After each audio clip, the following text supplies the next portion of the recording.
There's nothing like going through the experience yourself. Okay, good evening, everybody. This is Tuesday, May 9th. It's 6:30 in the evening, and we're at a study session for Littleton City Council. We have an agenda.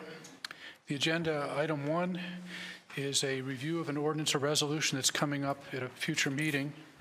Agenda item 2 has several items, and these are going to be study session items for tonight on topics that aren't coming up in a regular meeting anytime soon, but items that need discussion. And there's items A, B, and I would like to add an item C to that, which would be the Mayor Pro Tem Brinkman speaking on the fire unification update. She has some information based on some meetings and some exchange of information last week. So if there's no objection, we'll add the item C, fire unification update. Brings us to agenda item 1, ordinance resolution review for the following regular meeting. A is ordinance 12-2017. This is an ordinance that's going to be coming to us on first reading to approve access to the Colorado Quarterly Census of Employment Wages database and to take everybody's, the wind out of the sails. It's because it's a 2-year contract. That's why we're doing this. It's very expensive. I know. It's $230, I think. Good evening. Good evening. Thank you for hearing on this. So, as you all are probably aware, one of the best ways for us to sort of gauge growth in the economy is through wages and employment data. And the biggest hurdle is getting current and accurate data.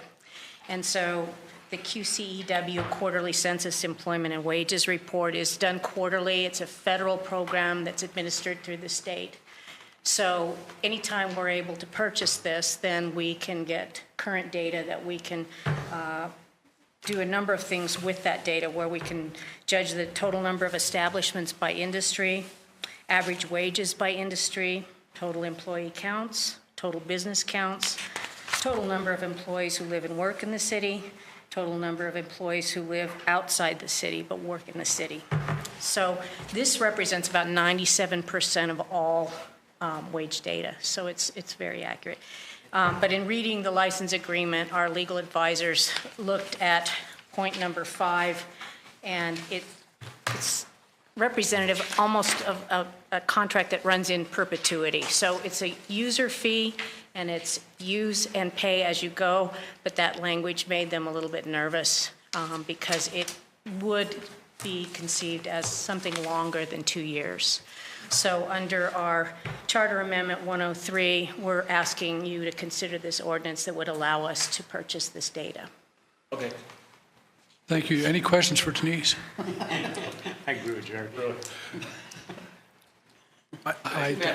Only a little bit. It's not really about whether the contract or that is there, Denise, but does this include folks that might be self-employed and work from home that really don't have a wage statement? Only if they are opting into the unemployment program. So they would be, if they opt in, they would be making that quarterly report like everybody else. So most likely, sole proprietors are in that 3% that we're not collecting. Right, okay, thank you. But if you're incorporated, you automatically Correct. are paying unemployment, so Correct. that's most of the people. Thank you. I don't think there's any more questions. That was an easy one. Oh, we have a question. Actually, I was hoping you could explain Section 5, because I have no clue what they're saying. I think what they're saying there, in verbiage that's really kind of vague, is that once you've established that you're using this data properly and you're licensed for it, you can opt to purchase it at any time. So conceivably, you know, depending on how frequently you'd want updates, we might buy it as often as quarterly. So they're just saying that if you're not in violation of the contract, or you choose not to end it, you can opt to engage them and buy that data at any time you want for $230 a piece. So.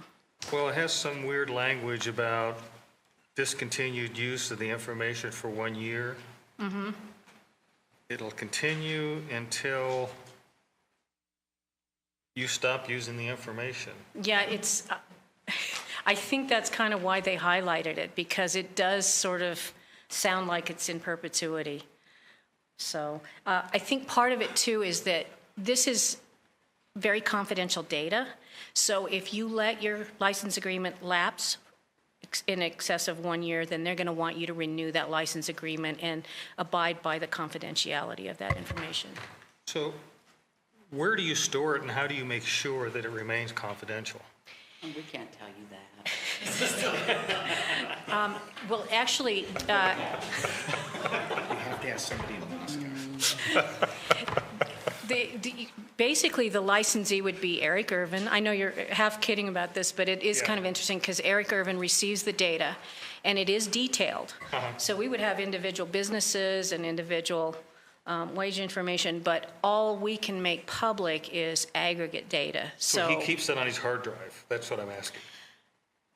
That would probably be his preference, yes, because Okay. then it's secure. And he keeps the door locked and, okay, We will ask him to. okay. With his personal emails. Yoga, weddings. All right. So, Okay, any other questions? Thank you very much. thank you. Thanks, Denise. Thanks, Denise. This brings us to study session items. 2A is ID 17-141, financial update. And this is from our finance director, Tiffany Hooten, and there was a very extensive handout on iLegislate and sent to us by email that she'll be referring to. Good one. It's kind of like good news. I don't know if there's anyone here that can help me with the computer. I can give you numbers, but I can't tell you how to work a computer. How to get it out.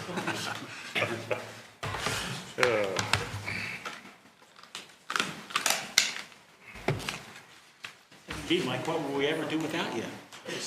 No. Yeah.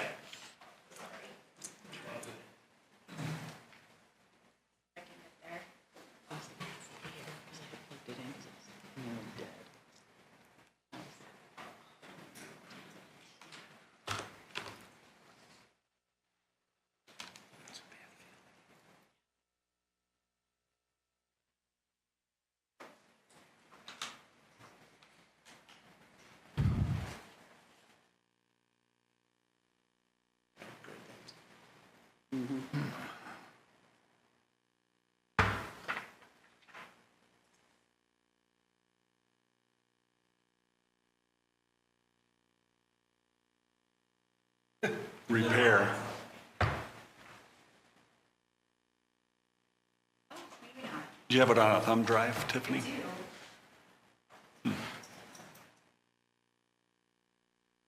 Another exciting financial report. I love technology.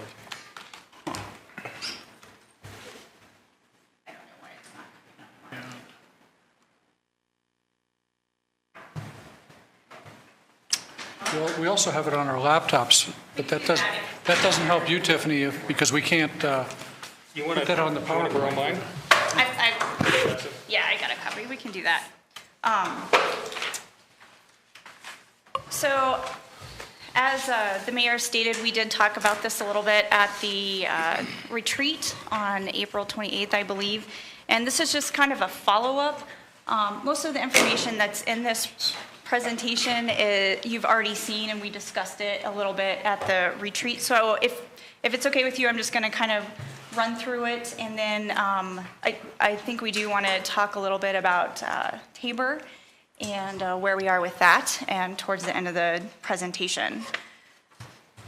So as far as an update, again, it's just that I'm focusing on the general fund and the capital projects fund, just because those are the two largest funds for the city.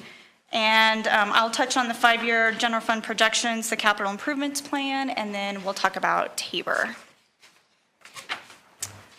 So as far as the general fund, I wanted to give you some information how we ended in 2016, and please bear in mind that these are unaudited numbers, and I do have to say that until the numbers are finalized by the auditors. They were on site a couple of weeks in April, and we hope that we'll have a final report to you by May 30th. That's our goal. So when you look at sales and use tax revenues, compared to 2015, they were a little bit higher, about 2%. That's about $580,000 or so. Property tax revenues are about 16% higher. And I think we're probably all aware of how our property tax revenues are right now.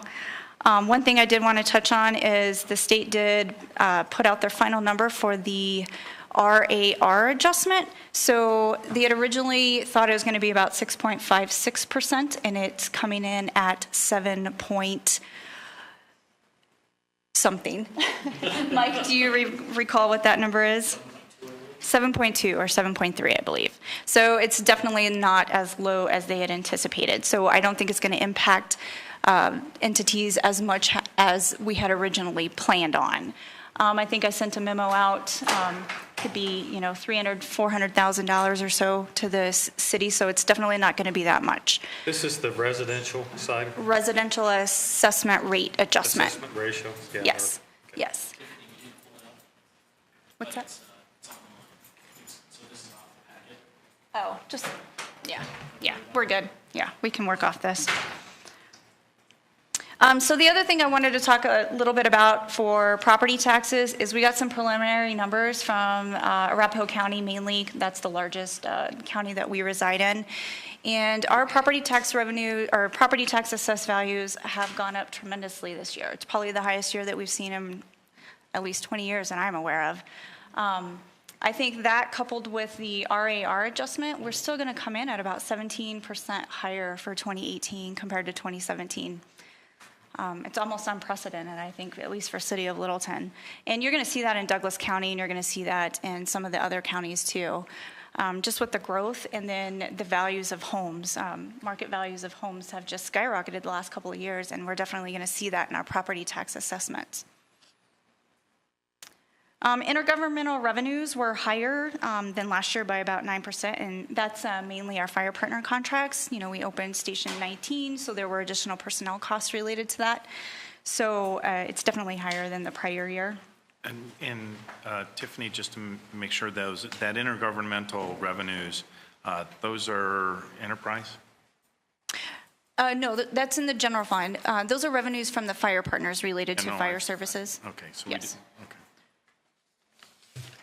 That does not include any revenues or expenditures related to the EMS fund, which you might be referring to. Yeah. On the expenditure side, our personnel costs were about 9% higher than 2015. And again, I believe that's attributed to the opening of Station 19. Definitely we had additional personnel costs related to that opening this year. And then non-personnel costs were about 10%, and that's mainly related to software maintenance, recruitment, professional consulting, things like that. Overall, our revenues were up by 5%, which is always a good thing. I don't think anyone wants to see those revenues going down, so definitely happy that we are coming in at that. And the expenditures were only up about 3%. I think what's important is to note that the fund balance increased by about 1.3, and we'll talk a little bit about that on the next slide. So the next slide just talks about the ending fund balance for the general fund. You can see 13, 14, 15 have gone up a little bit, and then in 2016, you can see we're at 11 million. The transfer that was made in 2016 was to the capital projects funds was 1.4 million, just as we had budgeted. And then you'll see it's coming down in 2017 to about 2.4, and that's mostly attributed to the Tabor excess that we are going to discuss a little bit further. The next slide is just informational. It's total revenues and total expenditures for the general fund. And what I want to show you here is that we're charged with making sure that the revenues exceed the expenditures, and that's what this report is showing. Although in 2017, you will see that revenues are less than the expenditures, and again, that's related to Tabor. Isn't it the other way around? What's that? Aren't you charged with making sure that the expenditures are less than the revenues? Did I say that backwards? No, that's okay. If you have that kind of power, go for it. We want our expenditures less than our revenues. You're right. Dog behave. So the second largest fund that the city manages each year is the Capital Projects Fund. And the Capital Projects Fund is the one that funds our infrastructure, our buildings, our roads, our streets, traffic signals, vehicle purchases, things like that. So just a snapshot of 2016, building use tax revenues were higher by 58%, and that's a large number. It's about $1 million higher. And that is attributed to some of the growth that we've had in Littleton. Littleton Village coming online, we've got some other businesses that are coming forward, and they've been pulling permits, and that's definitely what drives our building use tax revenues. The intergovernmental revenues were lower, and that's mainly because we had some AOF funds in 2015 that we did not receive in 2016, so it looks like it went down. But AOF, the area operating funds, E911, 911, when they purchase equipment, grant us money to purchase communications equipment.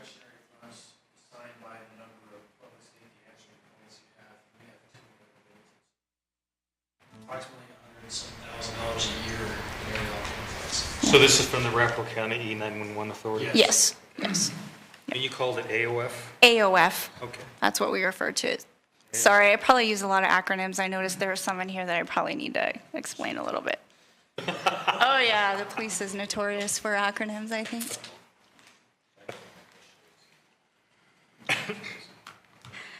So overall, in the capital projects fund, definitely because of the building use taxes, the revenues were higher by about 17%. And again, on our expenditure side, they were significantly higher by 74%. And again, that's related to the building of Station 19 in 2016. I mentioned earlier the transfer from the general fund was $1.4 million. That's what we had budgeted, and that's what we left it at.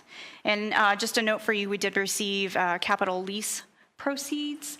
So if you look at our CAFR at the end of the year, you're going to see a revenue of about $2 million or so coming in to help fund the lease for the radios that were split between fire, police, and public works. So overall, the fund decreased by about $1 million. This next slide, you didn't have this one in your packet at the retreat, but I wanted to kind of show you, if you're not aware, how fluctuating building use tax revenues can be. You can see 2012, 1.1, it went down in 2013 to about 650,000, up to 2 million in 2014, 1.9 in 2015, and you'll see our large increase in 2016 of almost $3 million. I think it's important to understand building use taxes because that is the primary source of revenue that the city has to fund capital infrastructure. Our roads, streets, bridges, vehicles, things like that. This is the #1 revenue that we have for that to fund. We also have to fund our lease payments annually that we currently have, about $1.4 million. So again, building use taxes are our primary source of revenue to fund those expenditures. The next slide is the capital projects ending fund balance. And again, this is like the general fund, kind of gives you an idea of where we've been headed on the capital projects fund.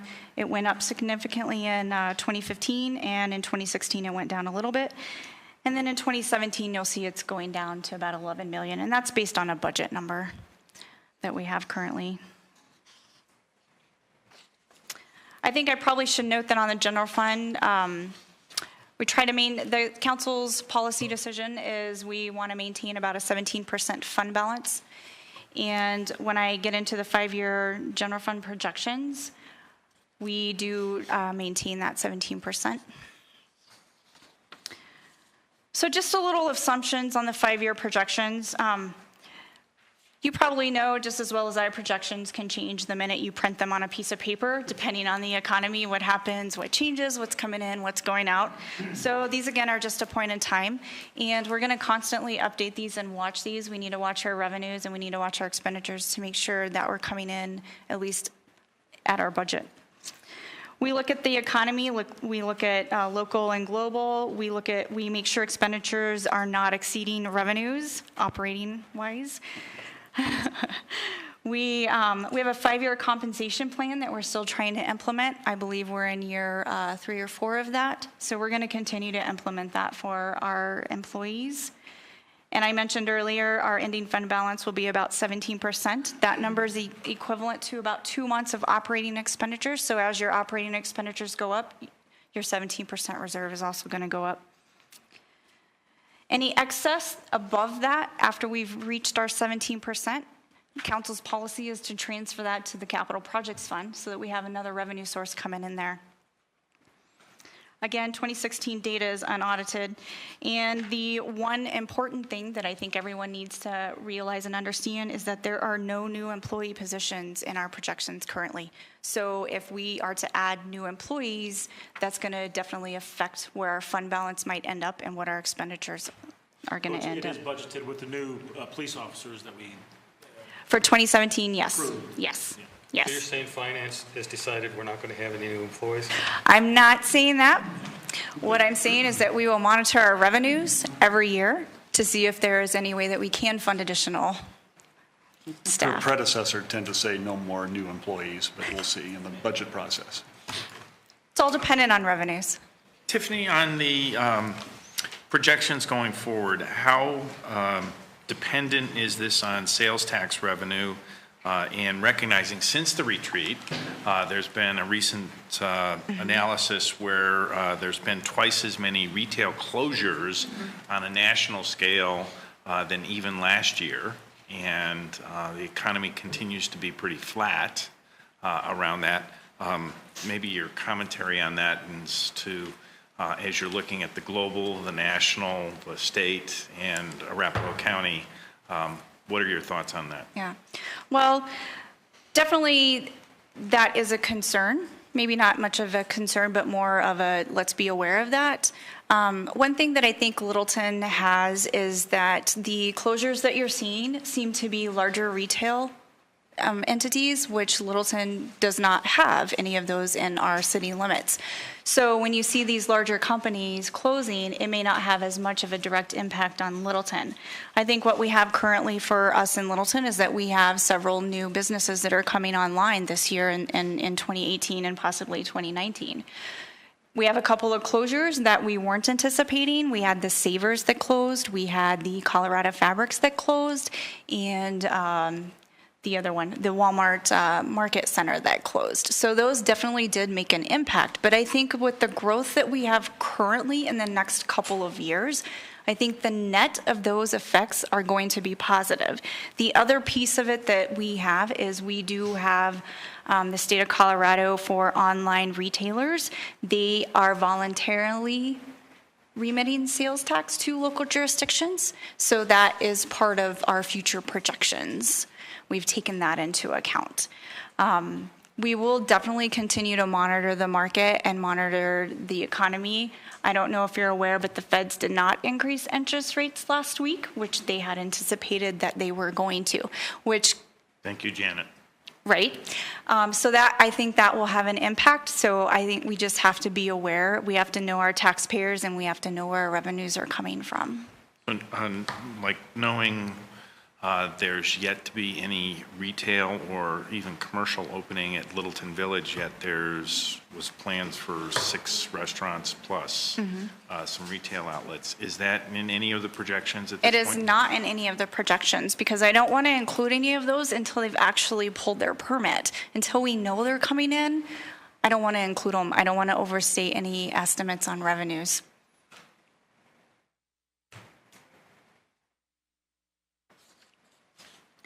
So the next slide you've seen before, it just kind of shows your operating margin. This is a comparison of operating revenues to operating expenditures, and it's just to show that there is a positive gap between those two. The revenues are above operating expenditures, but you can see that it's narrowing. And so again, we just want to monitor that. And if it gets to the point where it is close to becoming zero, if you will, then that's when discussions are going to have to be held as to how we're going to address that. I think the projections back in June showed that in 2021 we were going to be at 0.9, and we're above where we thought we were going to be. So I think that's positive. In these projections, the one thing that I've incorporated is a transfer to the capital projects funds based on where I think the revenues and the expenditures are going to come in. So in 2017, I'm going to go ahead and throw a number out there and we'll talk about it because it's related to Tabor. So there's an estimated transfer, if you will, of $2.2 million out of the general fund into the capital projects fund. And we'll talk about that a little bit. In 2018, it goes down to about 900,000. 2019, about 900. 2020 is about 450, and then in 2021, it's 250. And again, that's the transfer that we're estimating going to the capital projects fund. And we will revise it and we will monitor it as the years go through to see if that really is the amount that we're going to be able to transfer. It's going down, which is definitely a concern. The next slide is our sales and use tax revenue projections, and you can see that line just keeps going up. And I'm hoping that with the new businesses that are coming into Littleton and hoping the economy can stabilize a little bit, that those are what I'm projecting our revenues to be over the next few years. I think it averages out to about a 3.5% increase. So we will continue to watch that. So the next section is the capital improvement priorities. Last summer, we discussed our need for infrastructure repairs. And I don't know if you recall, but we had some priorities, I think 1 through 7. So we kind of dialed that down to 1, 2, and 3. Priority 1 is our requirement to meet our lease payments. It includes vehicle and apparatus, technology, equipment, and then HUTF-related street and infrastructure improvements. And what that is the city receives about $1.4 million a year from the state that's dedicated for street improvements, bridge, concrete, things like that. And so we've dedicated that as a priority 1 because that's what we're required to spend it on. Priority 2 is any street and infrastructure improvements that are over and above the HUTF portion. So that's where we're going to start getting into building use tax revenues, having to fund that, and some ADA improvements. And then priority 3 are building improvements, and namely this building right here. On the HUTF street and infrastructure improvements, is that amount determined by a formula of some sort? It's a very extensive formula, and I'll be honest, I don't know what the exact formula is, but Mike might know. Mike Bratton's our resident expert on the HUTF. And HUTF stands for Highway User Tax Fund. So in this instance, Mike Broughton, Deputy City Manager, in this instance, the HUTF is the state gas tax. It's collected at the state level and then divvied up to local governments and the state on a formula. It is a complicated formula, but essentially it breaks down to 60% to the state, 22% to the counties, and 18% to the cities. So, and then from there, it breaks down based on population, vehicle registrations, and there's a few other factors broken into that. It's all spelled out in state statute, but it's the last thing anyone should read. So. And I think a portion of it comes from your car registration each year as well. Specific ownership tax. Specific ownership tax. Thank you. I have a question. What are the ADA improvements? Are those the mandated? I think, Mark, can you? Yes, we're in the process now, if you remember, to update our ADA transition plan. This was a federal requirement back in the 90s, and so we're updating that plan. So yeah, there's an expectation by the federal government here for us to have a plan to phase in improvements. And so we're in the process now of identifying that here in the street network. We actually have done that in all of our 30 some odd buildings. And so during the budget proposal here this fall, we'll start to address that with council, but it is a federal requirement. Well, being a federal requirement, then why don't we just say, well, we don't like that requirement, so we're not going to do it. That seems to be the popular thing. Denver's doing those kind of things. Yeah, They're doing that with state law by not enforcing the 420 stuff. And then we had one of our interviewees had mentioned that in Aurora, when it came to the street cuts, remember those platforms? The little dots. They didn't do it. And they didn't get penalized. Yes, a couple of thoughts. One is that the Department of Justice is actually going around the country and taking to task the cities who do not have a transition plan, and Denver is one of them. That's my understanding. So there's action being taken there to make sure that there is some reasonable accommodation to this. And I think that's the issue for us is we have to have some reasonable plan to facilitate these kinds of improvements. And I think for the most part, we've been trying to do that. For example, if the city goes in and does a major street project like Windermere for the last couple of years, we'll go in and actually, at that time, put in the curb ramps. I think the Department of Justice, as I understand it, kind of focuses on buildings and access to public facilities. So I think you'll probably hear from staff that would be our recommendation, is to probably focus at the buildings, whatever funds we feel are necessary. The rest of the street network is probably less of a priority. I know that they had some requirements on maintenance of sidewalks as well, and I know we had some issues with things like downtown sidewalks and their width and such. That is part of the assessment, yes, correct. So, yeah, there's minimum width requirements for all sidewalks, for multiple users here. So, again, we're actually physically measuring all of that to make sure that we understand what the inventory is. Again, part of the ADA transition plan, so that's required. Okay, and as we're going through these, Tiffany, we've put on some level of impact fees. Do those impact fee funds or be able to make any measurable impact against these?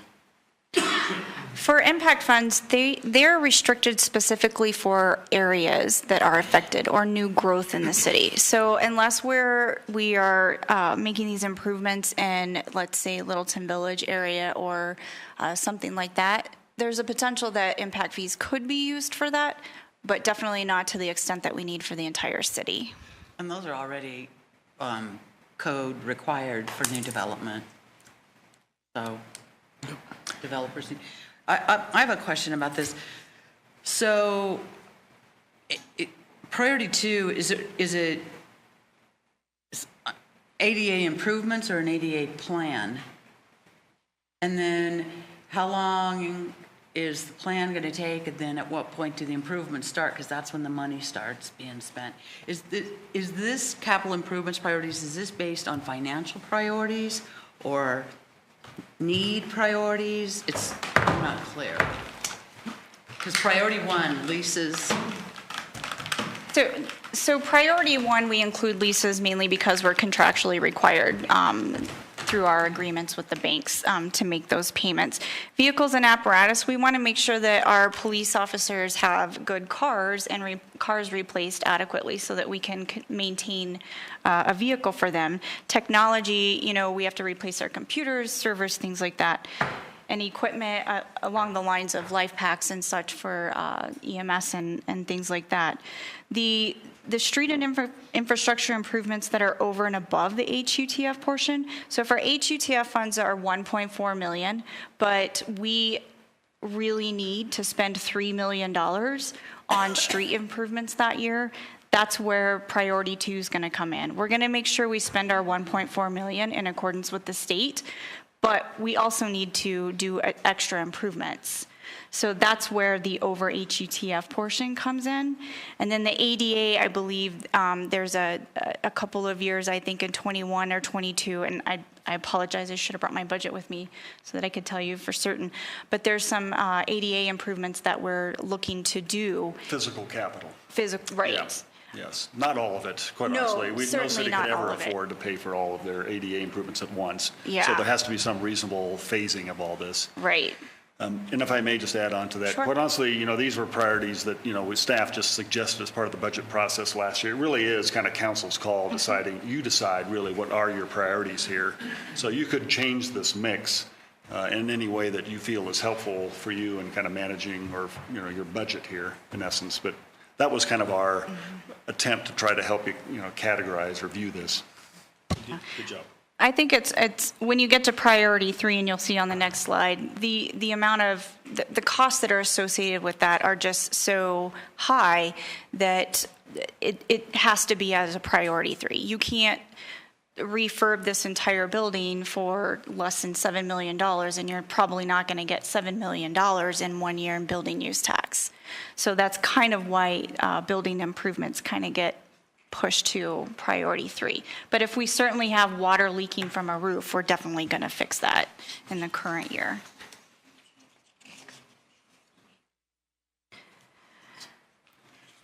The next slide, I labeled that the funding gap, and this is just kind of a picture of what we've been talking about. The dotted line or dashed line that you see there are dedicated revenues that we have coming in, and that's the HUTF portion of about 1.4 million. That's our building use tax revenues that are coming in, a little bit of interest, and that's pretty much about it.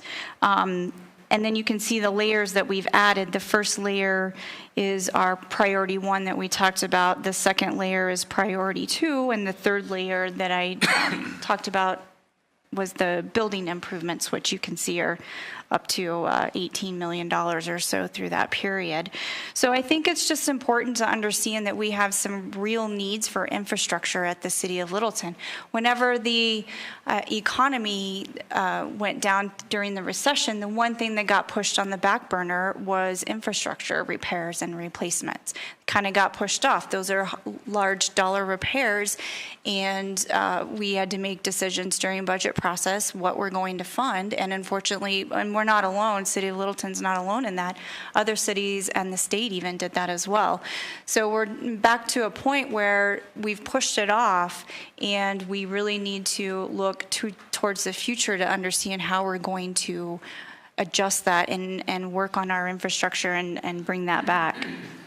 Yeah, and if I could just mention, on the HUTF, which is that bottom maroon piece there, that's the HUTF, the Highway User Tax Fund that we referred to earlier, that Michael mentioned the ratio of what ends up going to the state, to the counties, and to the cities. That's a per gallon of gas tax. So it's a variable amount based on the number of gallons that are sold at retail in Colorado. And that is part of that whole issue that we hear about no transportation money at the state level. And what comes back down to us is that issue, and it's one that just has not really been resolved. It's a lost tax revenue because of the number of gallons being sold, and that nothing has replaced it. And that's the question of, since 1242 is not going to be going out from at least the legislature as a referred measure, it's the status of Senate Bill 267. And the one item that I want, and in addition to ADA, we also need to be looking at our own internal assessment with regard dealing with seniors in our community, because it's related to the ADA requirements, and I'd like to see us make sure that we integrate that in what we're doing as far as the assessment. Okay. Okay. Yes, maybe just a couple of comments. When we talk about the buildings, in fact, this came up in our retreat here a little over a week ago, was Building 2 at the Service Center. I think we are going to have some conversation here during the budget process about how we might manage that. And we don't have roughly the $4 million up front, but at some point in time, we need to have a plan for its eventual replacement. It's to a condition now where it truly is a real hazard in some circumstances. We have water that physically drains back into the building, holes in the roof, pigeons moving in and out throughout the year, and its conditions are just pretty rough. And so at some point we do need to address that.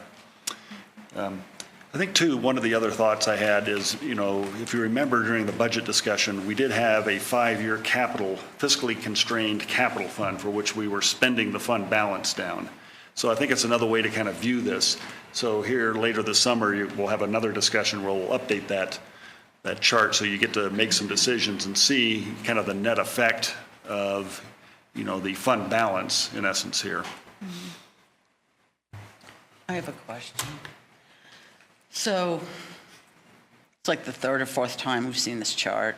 When are we going to do something? When are we going to be asked to make a decision about doing something on this? We're going to see more in a couple more months and see. I think we need to start getting into the more meat of this stuff and get ready to start making some decisions about how we're going to take care of this, because I do not think it is acceptable at any level that the service center has not only gotten to that condition, but that it stays at that condition, and we still don't have a plan. We've been talking about it for over a year. And so, because we've heard it for a long time.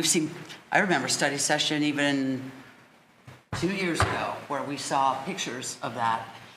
And remember, Jim brought in pictures of stuff like that. So, I see and I understand what you're saying, Tiffany. Priority 3, building improvements. It's $7 million, $10 million, $12 million.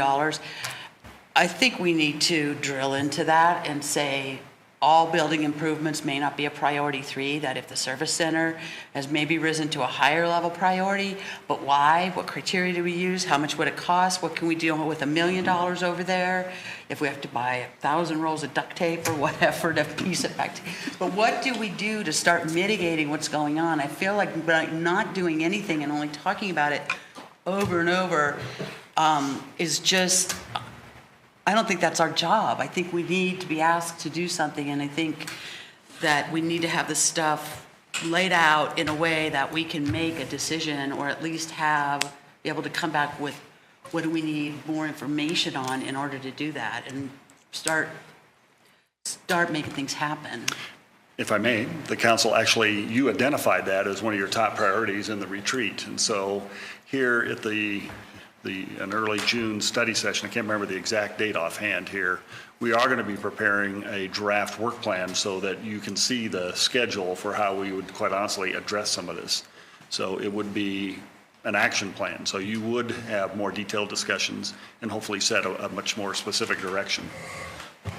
Yeah, 'cause that was one of our priorities. Correct. Also, stay tuned, because as we get a little further along in the presentation here, we really do need to at least make a preliminary direction in terms of Tabor refund or Tabor use or Tabor overage, and what that would be used for if it was kept by the city or versus being returned to the citizens. So that's a piece of it. Yep. So we'll go ahead and jump to Tabor. Another acronym I use, I presume everyone knows what Tabor stands for, Taxpayer Bill of Rights. So something that came up this year is that City of Littleton is still subject to a Tabor cap. So we do a calculation every year, and there have been years when we've been close, and there's been years when we haven't been as close. When we did the calculation for 2016, I did calculate a potential excess of about $1.9 million for 2016. Some things that we need to talk about is how we want to address that. Staff is recommending that we have a Tabor question on the November 7th ballot for specific projects for the city to keep that and adjust the cap for the city. That's our staff recommendation. It's been a few years since we've had to look at this, and so it may not be too familiar with some people, but we are still subject to the cap. We do have a potential excess of $1.9 million. We'll have the final number once the audit's completed, but we do recommend that we go to the ballot for a Tabor question. Comment. Yes, I agree that staff recommended it, and I also believe that at the retreat that council was also in pretty much agreement that that would be a positive choice. More discussion needed. And you had indicated at that time that a lot of this was because of the impact fees. Mm-hmm. So what would be the possibility, what would it look like? I'm just throwing it out there. And I know if you say D-Tabor, people get chills all over their spine. But what if could we look at detaboring impact fees? And it would go to a vote of the citizens, I understand that. But, I mean, what would the benefit of that be? I'm not saying yes or no. I just thought, and it's probably, we don't have the information to discuss it this evening, but if we're looking at some, stuff like this in the future, ballot questions can run up to $50,000 for us to, because we're in the 3 counties. Mm-hmm. I don't know, you can go less than that too, but just to throw it out there. You know, it's definitely an option. I believe the city did go to a vote of the people to request open space funds to be excluded, and I don't believe that passed. So I think we did do that once, but it definitely is an option that the city has. You can do a ballot question to exclude impact fees from the Tabor calculation. I will maybe just let you know that the future impact fees that will be coming to the city are probably not as high as they currently have been, just because we are built out for the most part, and we don't have a lot of areas that we can get impact fees from, if you will. So it definitely is an option, though. If I may, in the council packet there, the last slide is a series of dates for which, you know, the council, and that's a large part of why we're here this evening, is to share that with you. So as the council decides, you know, formally whether or not you want to take this action for a ballot question, you know, really it's July 11th at the latest. We need to come back to you here. Right. And talk about the ordinance in your specific project. So staff has been working already, kind of brainstorming a list of possible projects. I know at the retreat we talked about street maintenance, maybe some buildings, but it would be staff's intent to bring to you kind of a list of issues that you could consider for projects, and then you could decide that. If the council wants to talk about, you know, second ballot questions, certainly, we could take that and have some discussion. Debrucing the impact fees, you know, we roughly $3 million to date we've collected this year. In 2016, yes. 2016, excuse right. me, 2016. So, you know, that obviously really has kind of fueled this, the particular excess we have today. And if you think about it, impact fees, you know, the intent of that is for new growth to be paying their fair share. And so for somehow to be returning that just doesn't seem to be, you know, in line with the original intent. So appreciate the question, but we certainly could prepare other material if council wants to consider other options. Did you find out about the answer impact fees? We pulled the contract. We've sent it to the city attorney. Yeah. I know that Jocelyn Mills has taken a quick look at it. So we're going to be sitting down here next week to make a review of that to see what really the forecast is, what the issue is. And I think that's from an annexation agreement back in the 80s. Yeah. And do impact fees apply to redevelopment, such as Chick-fil-A, for example, where they took down a building and replaced it with a new one? It's not really a new development? It is, yeah. It's new buildings, new commercial properties, things like that, yes. Okay. So I would, again, I don't want to get into the debate, but we may not have a lot of empty land to develop, but there's an awful lot of property that is redevelopable. We've got Columbine Square, and then we know that the Echo Star, that still floats around. And so there is, I mean, whether it ever happens or not, I think just 75 acres there. I mean, that would be, Yeah. that's the same happens. as Littleton Village, yeah. It happens over time, so. Right, and just like Mark stated, impact fees are for new growth, so debrucing them kind of, I think that's a positive thing.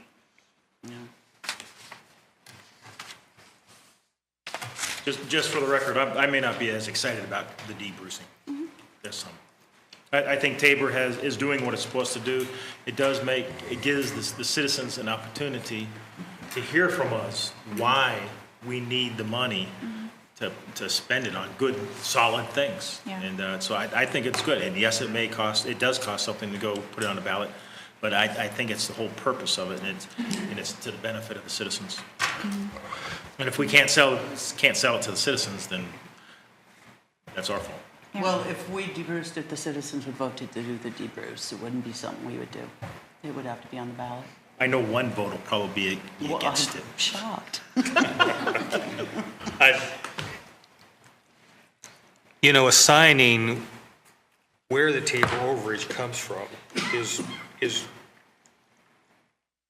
I'll be polite and say an art, because money is fungible. And if we look at the figures that we just got, we've got building use tax that went up by $1 million. We've got sales and use tax that went up by 2%. We've got property taxes that went up by 16%. So to just pick impact fees and say impact fees are the ones that caused us to go over to Tabor, but all this other stuff had absolutely nothing to do about it because that money is somehow a different color, is a little duplicitous. So, and that's the problem I have with carving out different types of revenue for exclusions for Tabor, is each year that we have a Tabor overage, some other source is blamed or credited for why Tabor drives us over. But the reality is, it's all the funds summed together Right. compared to what the revenue was the last year. Now, obviously, impact fees went up a whole bunch, but frankly, so did building use tax. Yeah. It definitely is a factor, and Yes. I think overall, there are a lot of things that contributed to it, but because they were so much higher this year than we anticipated, it definitely is a larger piece of it, I would say. Yeah, I mean, it's if we're going to distribute blame or credit, and it really should be credit, because this is a great problem to have. If we're going to distribute credit, impact fees certainly deserves a good share of it, but so do all the other things. And so I'm more like Jerry. I'm a little reticent to start carving out these exceptions for what we don't want to have go into revenue. I think if we can make a case for the citizens on what we're going to spend the money for, and they agree with the case and they trust us, I think they'll vote for it. Those are some big ifs, but we should be able to satisfy those ifs. Yeah. I hope. Just to be clear, I do agree with that. My bringing up the issue is I think it's fair for us to have, consider all options. I'm not supporting it, and I don't think the word duplicitous was correct, so that was not my intention. I'm Okay. trying to be deceitful. Okay. So Throwing labels around like that is kind of harmful. yeah, I didn't interpret it as your proposal was just duplicitous. It could be a reason for no, I know. I heard that more as a voter trying to determine whether this is in the interests of their vote. I think it gets twisted around, it's seen different ways, it's interpreted, and I think whatever we do should be simple, it needs to be transparent, and it needs to touch on a personal understanding of the citizen of what they're going to get for that. And everything else is discussion, but keeping it that way, I think, has a better opportunity of passing, but then we have to decide how that's going to work. But I just want to say one other thing. It may be, and I just don't know enough about this, we have, as a council for many years now, made decisions to finance fire trucks over the years, with some form of lease payment, and it's made great sense. I mean, it's been a very good thing. We did a museum, city shops, on something like that. It was certificates of participation. A lot of criticism of that thing called COPS, but I'm wondering if there's somewhere between that, which seems to be very unacceptable, to just figuring out a way to finance a real need, like a building. Maybe there's an alternative in there, and I don't know what it would be, but I think we need to look at it this year and at least discuss it, because I'm on the vote on the side of we got to protect our employees from unsafe conditions. Period. So just throw those two comments out. And to clarify, duplicitous probably was not the right term, and what I was actually referring to was the assignment of what causes us to go over Tabor. And perhaps the right word is value-laden, error-fraught, arbitrary, excellent. I mean, it could be a whole bunch of different words, but when you're looking at what's our total revenue of all the funds that are under Tabor, probably, 60 million, 80 million? So Roughly. if you're looking at $80 million and we have probably 70 line items in the general fund by itself for revenue, trying to pick which ones cause us to go over is really a somewhat arbitrary designation because money is fungible. So it's, I mean, obviously, impact fees did go up a whole bunch. So did some other things. Impact fees probably went up more than any other single category, but you have a whole bunch of categories that did go up. Other thoughts, Phil? Yes, I believe that what we need to be doing is doing the artwork that looks at what kind of ballot measure there may be. I think we're looking for at least the Tabor amount. I agree if there's some different ways to look at our need that can be sellable, that's going to be bought, that's going to be credible, that we can look at, then we have the opportunity to maybe look at something that might be a little bit more than Tabor in different ways and creative ways. And by creative ways, I'm talking about might there be elements of debt, if that makes sense, but recognizing that debt commits future revenue streams, which is possibly also problematic. So, my questions earlier to Tiffany, Director Hooton, were ones about in dealing with the retail environment and what that's going to be looking at in the future. There's a big, I know that Director Hooton mentioned keeping our fingers on that pulse, but that is a large national concern. We've talked about it. We need to be looking at what our options might be. Denise, Director Stevens needs to be coming to, what can we nudge? What should we be encouraging? We've got Columbine Square and associated parts on the north side of Littleton.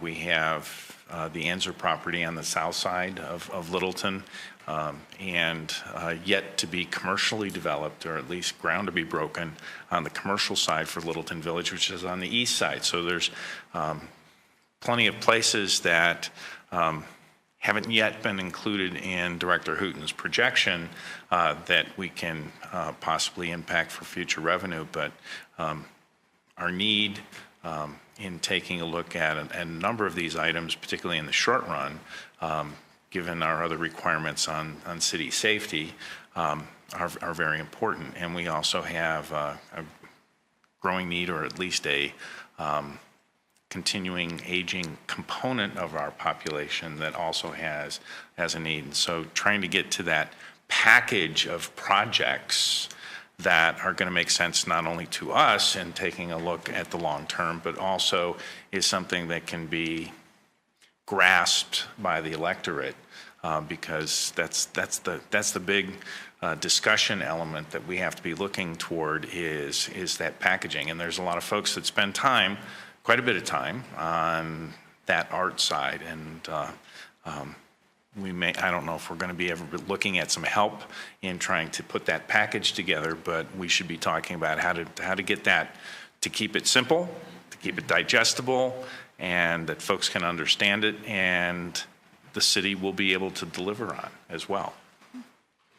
I have a question, Tiffany, without getting too deep into the math. When you return a Tabor refund in a city like Littleton, who are eligible to receive that refund? What were the determinations? Well, the one thing about Tabor is that it is not clear as to how you have to refund or by what method. So it purely is a decision of the city council as to how you want to refund that, if you were to do that. It can be citizens, it can be a sales tax holiday, it can be a reduction in property tax revenues, it could be what we've done in the past where we sent out checks. You could give back impact fees. That is also an option. What'd you say again, Doug? I didn't hear. Pardon? What did you say? I said you could give back impact fees, which is why I think we need to be a little bit careful about where we attribute the revenue to have come from. In that same vein, I think we need to bear in mind that impact fees are when something new gets built and it causes an impact on the community. So it benefits the citizens to have that collected to to mitigate that impact. So it might be a deceleration lane, or it may be something that benefits them. The alternative in refunding Tabor created by impact fee is it's almost like saying, we're not going to fix the street here because, the Grove caused issues down the street, so we're not going to fix it, but here's $30. So I think you need to be really aware of why impact fees are collected, and the fact that if they can be intelligently used to really mitigate impact, that's a benefit to the citizens, much more than the $30 refund or whatever that is. I think if we refund all at Tabor, it's what, $44 a citizen or something like that. Depends So on- I don't know how the math works out, please don't quote me. But, that's why I think it is somewhat appropriate to at least consider detaboring an impact fee because of the intent of an impact fee. And the citizens didn't pay that in themselves in the first place. When you tabor retail sales taxes, citizens paid most of that in. But certainly I don't think you'd get a lot of support for giving the impact fee on the Grove back to the developers of the Grove or anybody else. So I think we need to have that conversation down the road. I think the one thing that is clear in Tabor is that you only have a year to address the issue. Address it, so. And does the city pay for any refund effort, or does it come out of the Tabor money? The city does pay for it. It does not come out of the refund method. And if anybody from the Leadership Academy is watching, I apologize because I did misstate that when I talked to them. I thought it did come out of the Tabor refund, but I did have to go back and check that. No, it does not come out of the Tabor refund. The city would have to appropriate any additional funds to do a refund method. Mr. Mayor, if I may just, again, I just want to make sure the council's comfortable here with the dates that are shown in your packet, then staff would work to put that on the agendas here and kind of bring forward discussion of projects, probably would be one of the first steps here. Yeah. Okay, thank you. So just a couple of things that I wanted to pass on to council in relation to the finance department and what we're doing there. A couple of things that I wanted to let you know that you're probably going to start seeing that's a little different is the monthly report that you get, the categorization that we have in there. We are going to review that and make some changes so that the categories that you're looking at on the monthly report coincide with the categories that you're going to look at in the CAFR, which we intend to further along with the budget document so that all the numbers that you're looking at are the same and there's not different categories or different things in that. So I just wanted to pass that along. We're working on that. And then the other thing that we are looking at is our budget presentation. So the budget document that everybody loves that continuously gets larger and larger and larger. We're going to look at some other cities on how they are presenting their budget and see if there's a different way that we can do it that hopefully will help council and citizens understand some of the differences or reasons for the differences a little bit better. So I just wanted to pass that along and let you know that we're doing that. The other thing that we're looking at is, or we've reinstituted, is budget transfers. So you probably will be getting lists of budget transfers that have occurred throughout the city. We've only had one so far this year, but definitely as the year progresses, you're going to see more of those. So I just wanted to let you be aware of that. And the other thing is we're a staff of 12 and we only have 9 employees right now, so we are a little short-staffed, so please bear with us. Too bad finance said you couldn't hire anymore. What's that? Said too bad finance said you couldn't hire anymore. That's right. Well, there's always exceptions to every rule, right? No, but we are trying to get fully staffed. We had a staff member start this week, and we have 2 vacant positions as of right now that we're working on filling. It's a little difficult. The economy has kind of put a damper in that. A lot of jobs out there, not a lot of people. And they kind of have some choices on where they want to work. So it's definitely, and for how much, you're right. So it definitely has been an impact to the finance department. Nice job, Tiffany. Any other Thank you. questions for Director Hooten? Good job.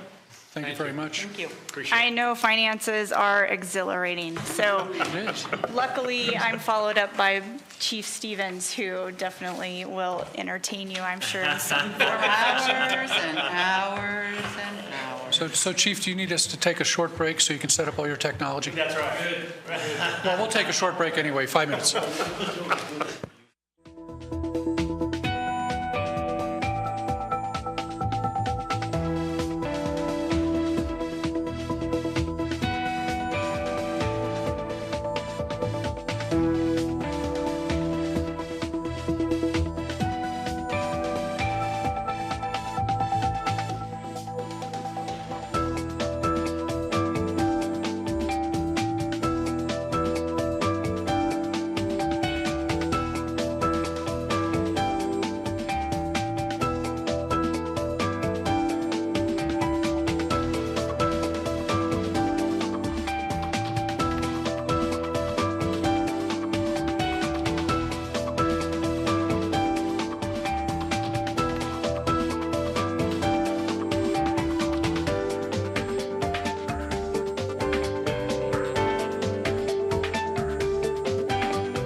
Where was I when the sky fell down? 'Cause I didn't feel the world stand still.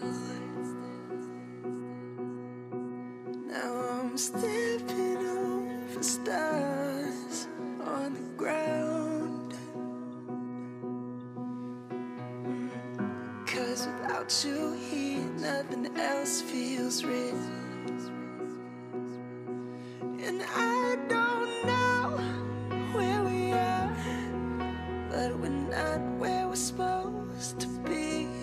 And I don't know where to start, 'cause without you there's no me. And even though my heart is in the right place, this time it just won't be. No, I don't know where to go.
back after a brief break. We're at agenda item number 2B, ID 17-142.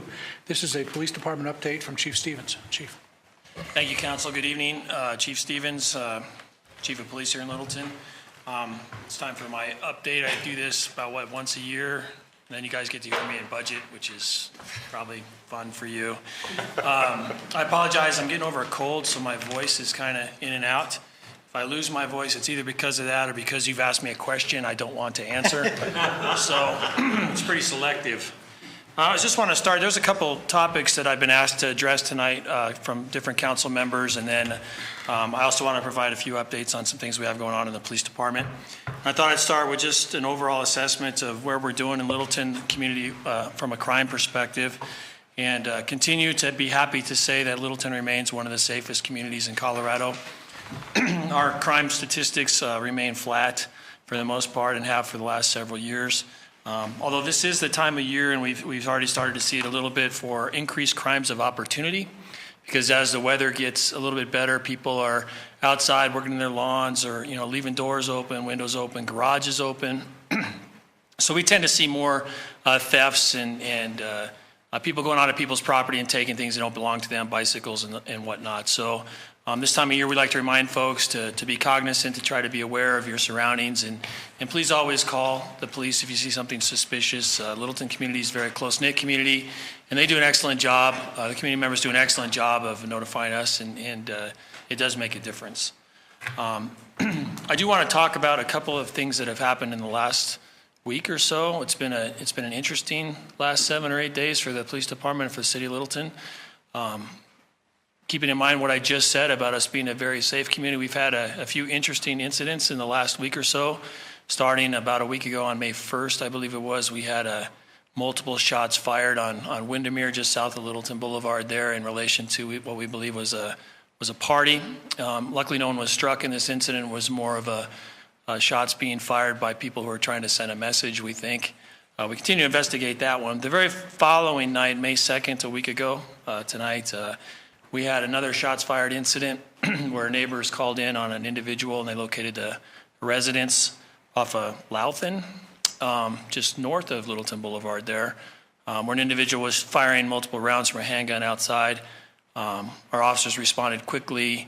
The person went into their house and turned into a barricade situation where the individual, it's kind of hard to not know that we're outside your house when we come in that type of manner.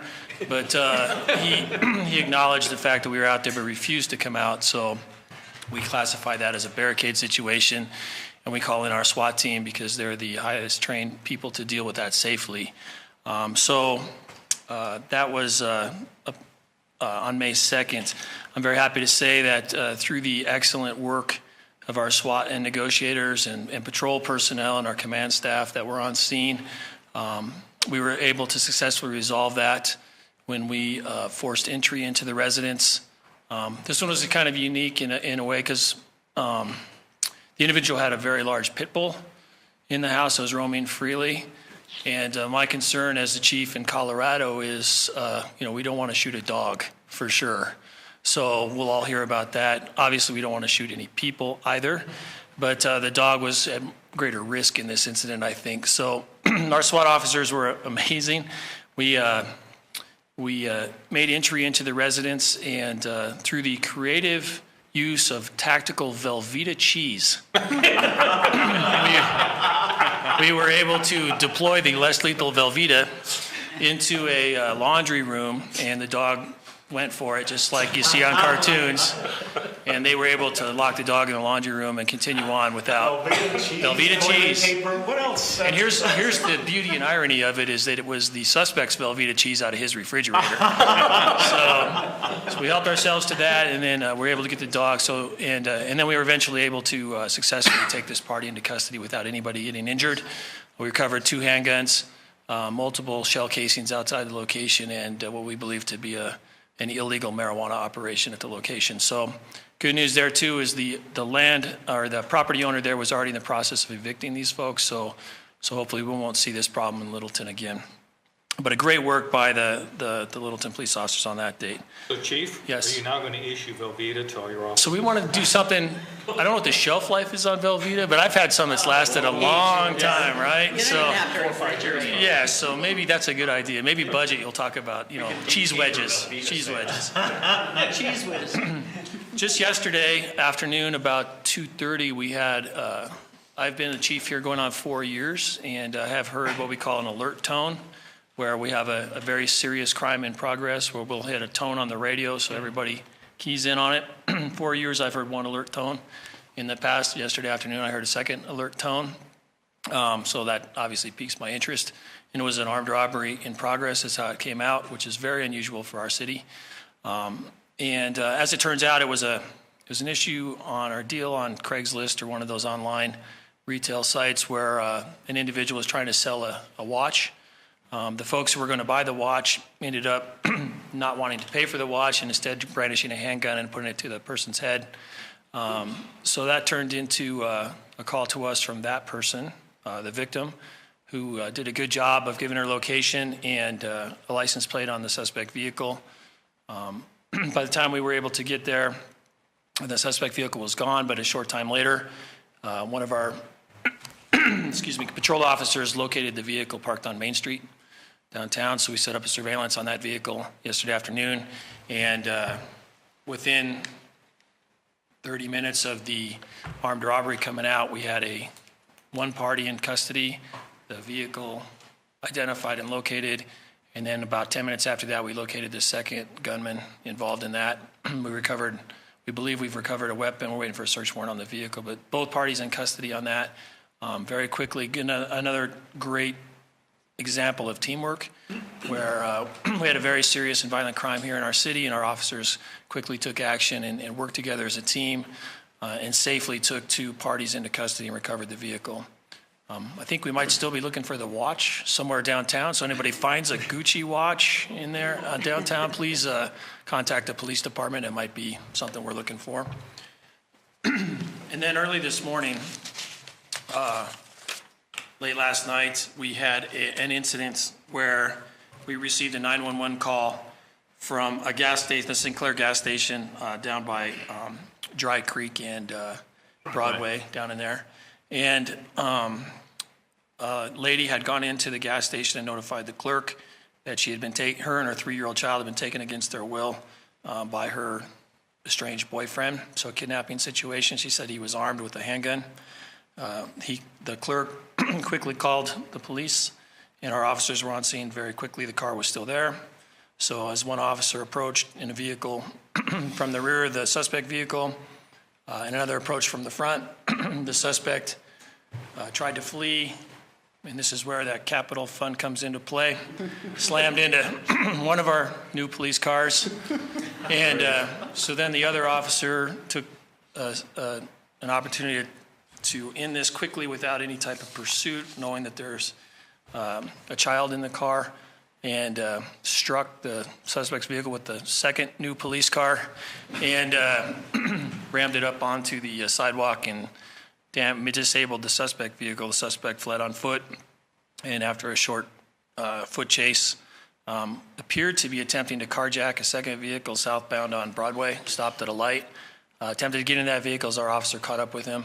The officer, fearing that he could get into that vehicle, fearing he may be armed, deployed a taser, which worked, and we were able to take that person into custody with no one getting injured, which is excellent.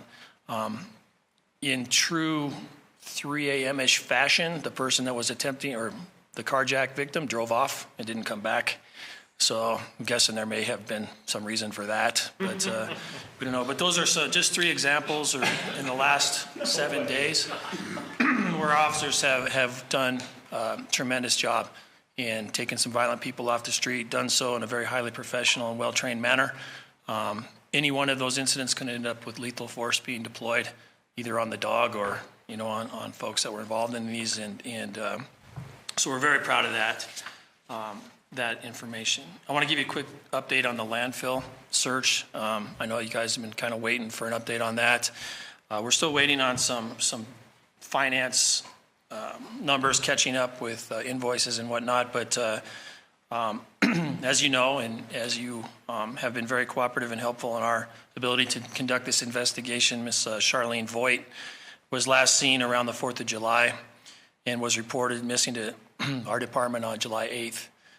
We immediately conducted a missing persons investigation. There was information to lead us to believe it could be more than that. And eventually our investigation led us to feel the necessity to conduct a landfill search, which, as you have all been told, is very, very difficult, very expensive, very tough endeavor, but we feel, and the district attorney's office felt, it was absolutely necessary in this case. We began the landfill search after receiving your approval, of course, on the Tower landfill search on November 14th of 2016. We had over 230 searchers represented by different places like Necro Search, Jefferson County Sheriff's Office, Arapahoe County Sheriff's Office, the Omega Group, the Littleton Police Citizens Academy Alumni Association, of course, the Denver Division of the Federal Bureau of Investigation, the Colorado National Guard, and of course, pretty much every sworn and many non-sworn personnel from the Littleton Police Department participated. We utilized 230 searchers from crime scene personnel, paramedics, safety, and support personnel, also including the Salvation Army and the American Red Cross. Our search operations ran from 8 a.m. to 4 p.m. 5 days a week in pretty much all weather conditions. We only shut it down if it became hazardous, either due to temperature extremes or, believe it or not, it's windy out there on Tower Road on Pena. So sometimes there would be some debris flying around. We'd have to shut it down for that. Ultimately, we dug for 79 days. We shut down our operation on March 10th of this year. We did all of this with virtually no department overtime for our search personnel through our partnerships with our fellow law enforcement agencies, the tremendous volunteers through Omega, LPCAA, and we did hire the Colorado National Guard, which was significantly cheaper than an officer on overtime. So we did have a big expense there, but they were just tremendous. But we were able to do this with keeping those overtime costs lower. We ended up searching approximately 15,850 cubic yards of material. What that looked like, and Councilman Valdez got to go out there with me one day and actually view it, is we had an excavator, a large excavator would go to the target area that we had identified, and they would grab a bucket, they would bring a bucket to 2 search lanes, which were approximately 30 feet wide and a couple hundred feet long maybe, and then it would shake the material out, trying to keep it just a couple inches deep, because we had to go through then, and teams of 20 or so personnel would go through and just hand rake all that material. We had to open every bag. We had to look in every single piece of material in order to find evidence we were looking for, as well as obviously any remains that we could find. So 15,850 cubic yards translates to about 31,700,000 pounds of material. To put that into perspective, that's the equivalent of 2 Goodyear blimps, the entire volume of 2 Goodyear blimps, or 5 Olympic swimming pools. Our final cost estimate, this is where it hurts a little bit more, is when we began this operation, or we going into it, based on my experience, based on Mark Ralph's experience in Grand Junction, I figured this would be $500,000 in 4-month project. And we ended up going about 3.5 months. And we believe, although we haven't had the final numbers yet, we're probably in the $400,000 price range. So thank you again for your confidence in allowing us to take on that type of project. It's a tough thing to have to do, but we felt, and we still feel to this day, that it was an important task. I do feel, although we were unsuccessful in finding Charlene, that we have made a significant contribution to the investigation. So on things that we found there. Good job on your WAG on that cost, because that is what you were coming in at originally. Yeah, I think we allocated $500,000 is what we roughly estimated. I was told when we began, Yeah. $500,000 was something that, everybody thought was probably about the right ballpark. We worked very hard, and I can't say enough about our team, Division Chief Ferber and the others. So many worked so hard on this, and we, like other agencies that have gone through this. We rely on each other, so we did research from other agencies that have completed landfill searches. What did you do? How did you keep costs low? What resources are out there? So our team did a tremendous job putting this together, and the logistics of this thing were amazing. Many hours dedicated to this. We had worked out work schedules where every single officer on our organization was scheduled to work there as their duty shifts. Only a few were unable to participate due to medical reasons. Every other officer was out there multiple days. I personally dug, I think about 8 days. I was out there digging. The director of the Denver, or the special agent in charge of the Denver FBI office, those guys are big shots, was out there digging one day. His personnel, when we lost the National Guard, we had the National Guard for about the first month and a half, 2 months, and then they had to be redeployed for other reasons. When they left, the FBI stepped up, the Denver division of the FBI, which just kind of tells you something about what it's like to work at the FBI. They loved working out there. So I went out there and thanked their agents and talked to their agents. They're like, oh, no. And I talked to Calvin Shivers, who is the SAC of the FBI here in Denver. And he's like, we have to tell our folks no. I mean, you've done it 3 days this week. We need you here at the office. So I'm like, what's that say about your office? And he thought that was pretty funny. But tremendous partnerships. Jeffco Sheriff's had a couple deputies out there every day. Arapahoe County had personnel helping us out every day. And that's one of the beautiful things I think about working for Littleton and working for these agencies here in the south side of Denver is that we all work really well together. So those partnerships were great. And those expenses from the FBI and those sheriff's departments, sheriff's offices, and others were on them. They never came to us asking for a dime. So, and Omega and LPCAAA and the others who help volunteer out there, they were out there every day, and just because that's what they do. So we're very appreciative of that. So moving on. Chief, just one question before you move. Well, you may not be able to answer this question. Is there a next step? You've said, sounds like there's a good contribution. Yes.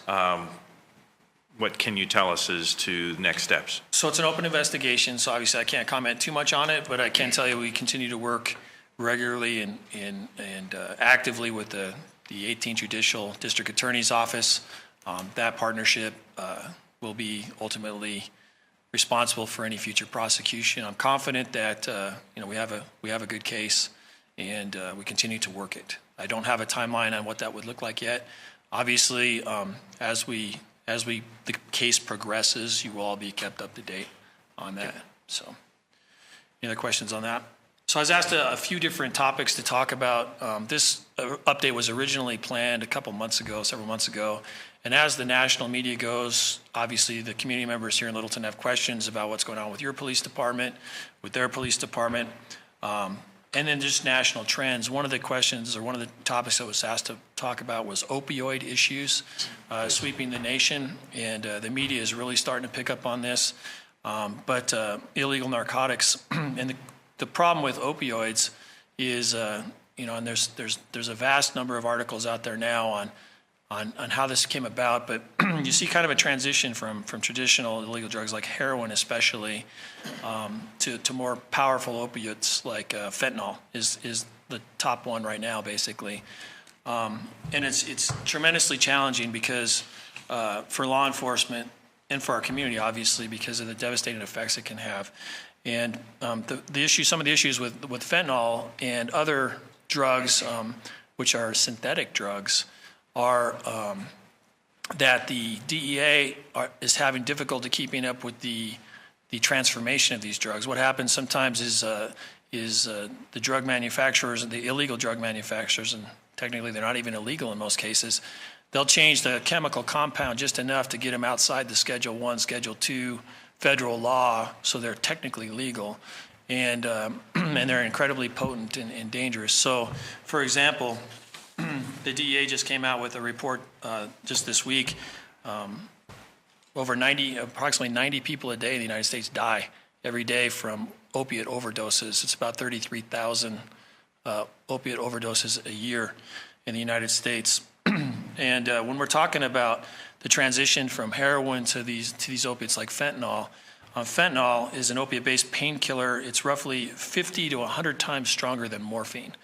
So, and then there's now transformations of fentanyl, and then one of the latest is called carfentanil. So carfentanil. Carfentanil is an elephant tranquilizer that has, according to experts, cannot be diluted enough. It is not physically possible to dilute it enough to be safe for use on humans. So carfentanil is 10,000 times stronger than morphine. And people are putting this into their systems and getting a hold of this stuff. There's also a new thing I just saw last week or earlier this week called, and I don't know why anyone would purposely ingest this into their system, but the name of it is Gray Death. So, and Gray Death is a combination of fentanyl and a synthetic opioid that has a number like a Russian submarine. U77000 or something like that is the name of this synthetic opioid. They mix them together. It looks like powdered concrete, and then people ingest this through injection or smoking. It's tremendously potent, and what you end up with are folks who are used to doing heroin. They get a hold of this stuff, and they inject it using the same dosage they would normally use on heroin, and they're dead immediately. Very scary. Some of these things are so dangerous, like carfentanil is so dangerous that they say 2 grains of salt worth of carfentanil is enough for a lethal dose. And the problems with that and the danger to the first responder community and others are obvious in that it can be absorbed through the skin, it can be inhaled. So as we respond to calls, things that look like what we would see normally, like heroin or methamphetamine or something like that, could be some of these drugs and narcotics. And officers and other first responders and other folks coming across this stuff could be accidentally dosed, and it is potentially lethal. So some of the steps we're taking and the first responder community is taking to that are as you probably have seen and heard, a counter opiate medication called Narcan or naloxone. Those are dosages that over the last couple of years have become more common in use across the country for first responders to counter the effects of opiate overdose. So the traditional response to that was someone ODs on heroin, the paramedics would get there, they'd introduce this Narcan into the system, and you could have someone who is technically dead. The Narcan will block the inceptors and counter the effects of the narcotic, and they pop right up. It's like nothing ever happened. And given the effects of, or the potentially deadly consequences of these drugs that are starting to be seen more often, a lot of police departments are utilizing this Narcan or naloxone and giving it to first responders for carrying on their person, so that we could originally it was for helping people who have overdosed, and the police sometimes are the first people there before the paramedics or firefighters. But now, for me, it's more about protecting our first responders. And if an officer or a lab tech, one of our lab techs or someone at our station gets accidentally dosed by this, that we are able to counter those effects immediately and save their life. PERF, the Police Executive Research Forum, which is a national, exactly like it sounds like, police executives, hundreds of thousands of members to that, but PERF and the International Association of Chiefs of Police are the 2 largest nationally recognized law enforcement executive foundations. They did a survey recently. They surveyed 277 agencies, and they talked about opioids and opiates, and one of the things they talked about was, do you issue Narcan to your officers?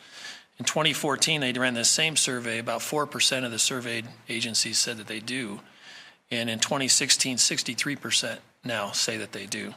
The things about Narcan and or fentanyl is that the reason it's such a boom is that it's basically, you could get a kilo of heroin from a cartel, and that would cost you roughly $64,000 is what they say. But you can have a kilo of fentanyl mailed to your house from China, and it's only $2,000.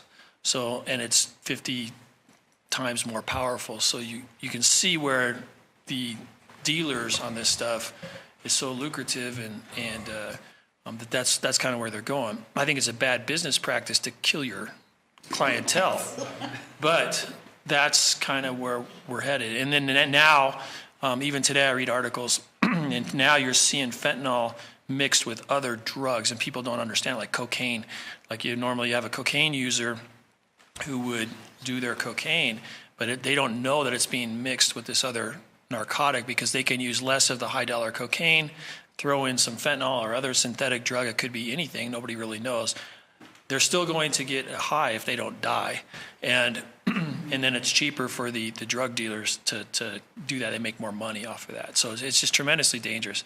The good news at this point is in talking with the DEA, the Denver DEA folks and my peers in the 18th Judicial, I just talked to them today, the DA's office and the chiefs of police in this part of the city, or part of the metro area, and down to Castle Rock and Parker and whatnot.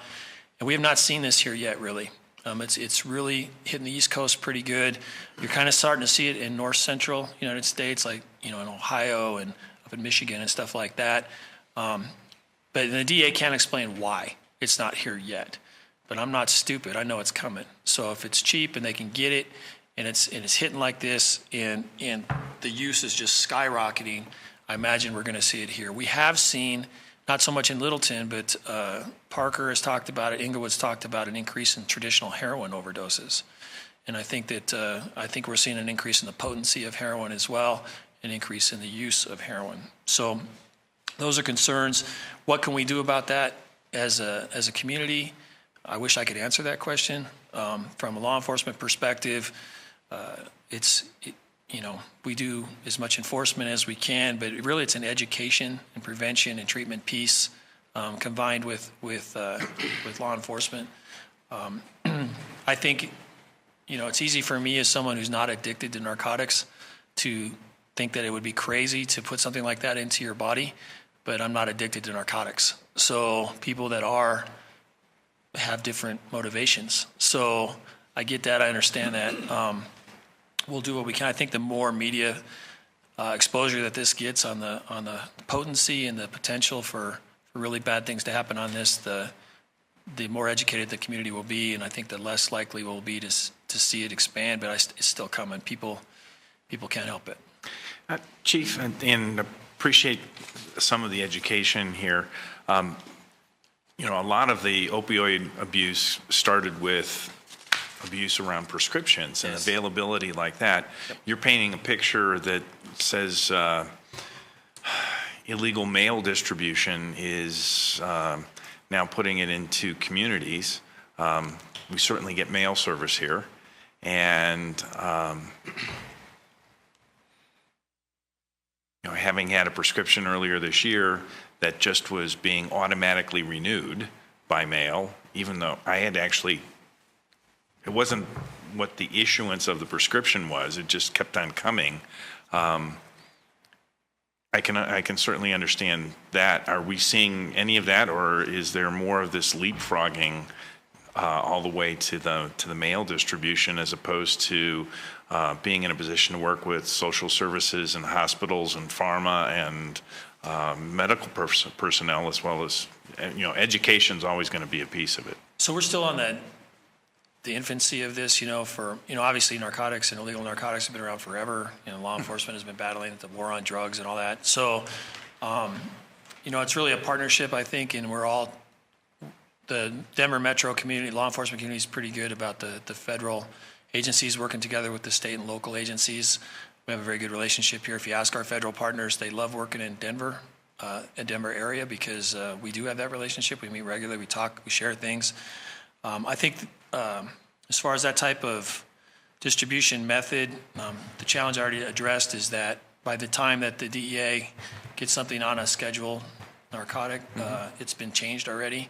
I think you're seeing that with these synthetic opioids, like this it's called U47700. So I'm sure there's a street term for it, which is much better than that, but these are things just made in a lab that, we don't know about it until people are dying from it. So keeping up with what we can in the mail and stuff, the postal inspectors are really good. The DEA is pretty good about, tracking the stuff. Unfortunately, these types of things, we find out about it when we start having people drop from it. And I think the best thing that we can do right now is try to continue to put out the word through the community. It's not something that affects any particular segment of the community, although because like you stated, many folks who become addicted to opioids started on prescription pain meds. And so that demographic's a little bit older, over 25, and so it's not like we can go into the schools and have our SROs talk about. We do, because you want to make sure that these kids don't try crazy stuff like that and start young. But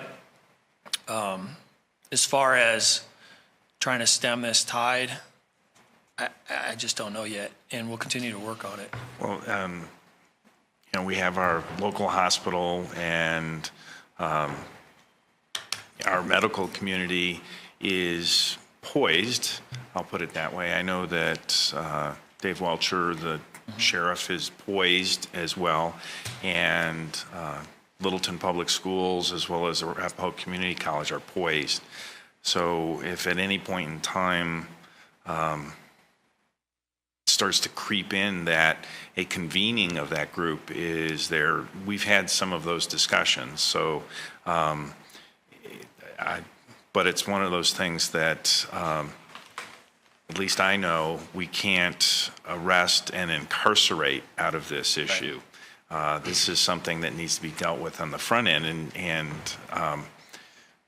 the challenge is that your officers are becoming first medical responders, and having to take all that same kind of care that comes with a medical response, as opposed to the usual, I'll refer to it as a police response. Right. And so when do we hit that point, or do we try to get ahead of that by at least convening folks and starting some of that discussion to say, we want to make sure everyone's at least educated on this front, and do we get postal inspectors involved? And I think that Sheriff Walcher, as you mentioned, has done a good job in starting this movement, for our collaborative, discussions at least on what we can do for multi-disciplines. And we will participate in that in any way that we can and be active in that, because we want to, just like we utilize law enforcement resources in our general geographic area, we're going to need those social services type resources as well.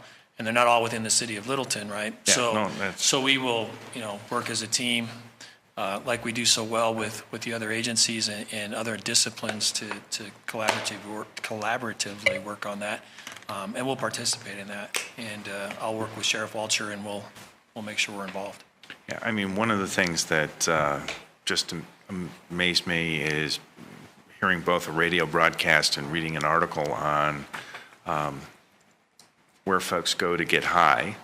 And we may think that our fast food locations or even our restaurants are in Littleton there, but those are publicly accessible, and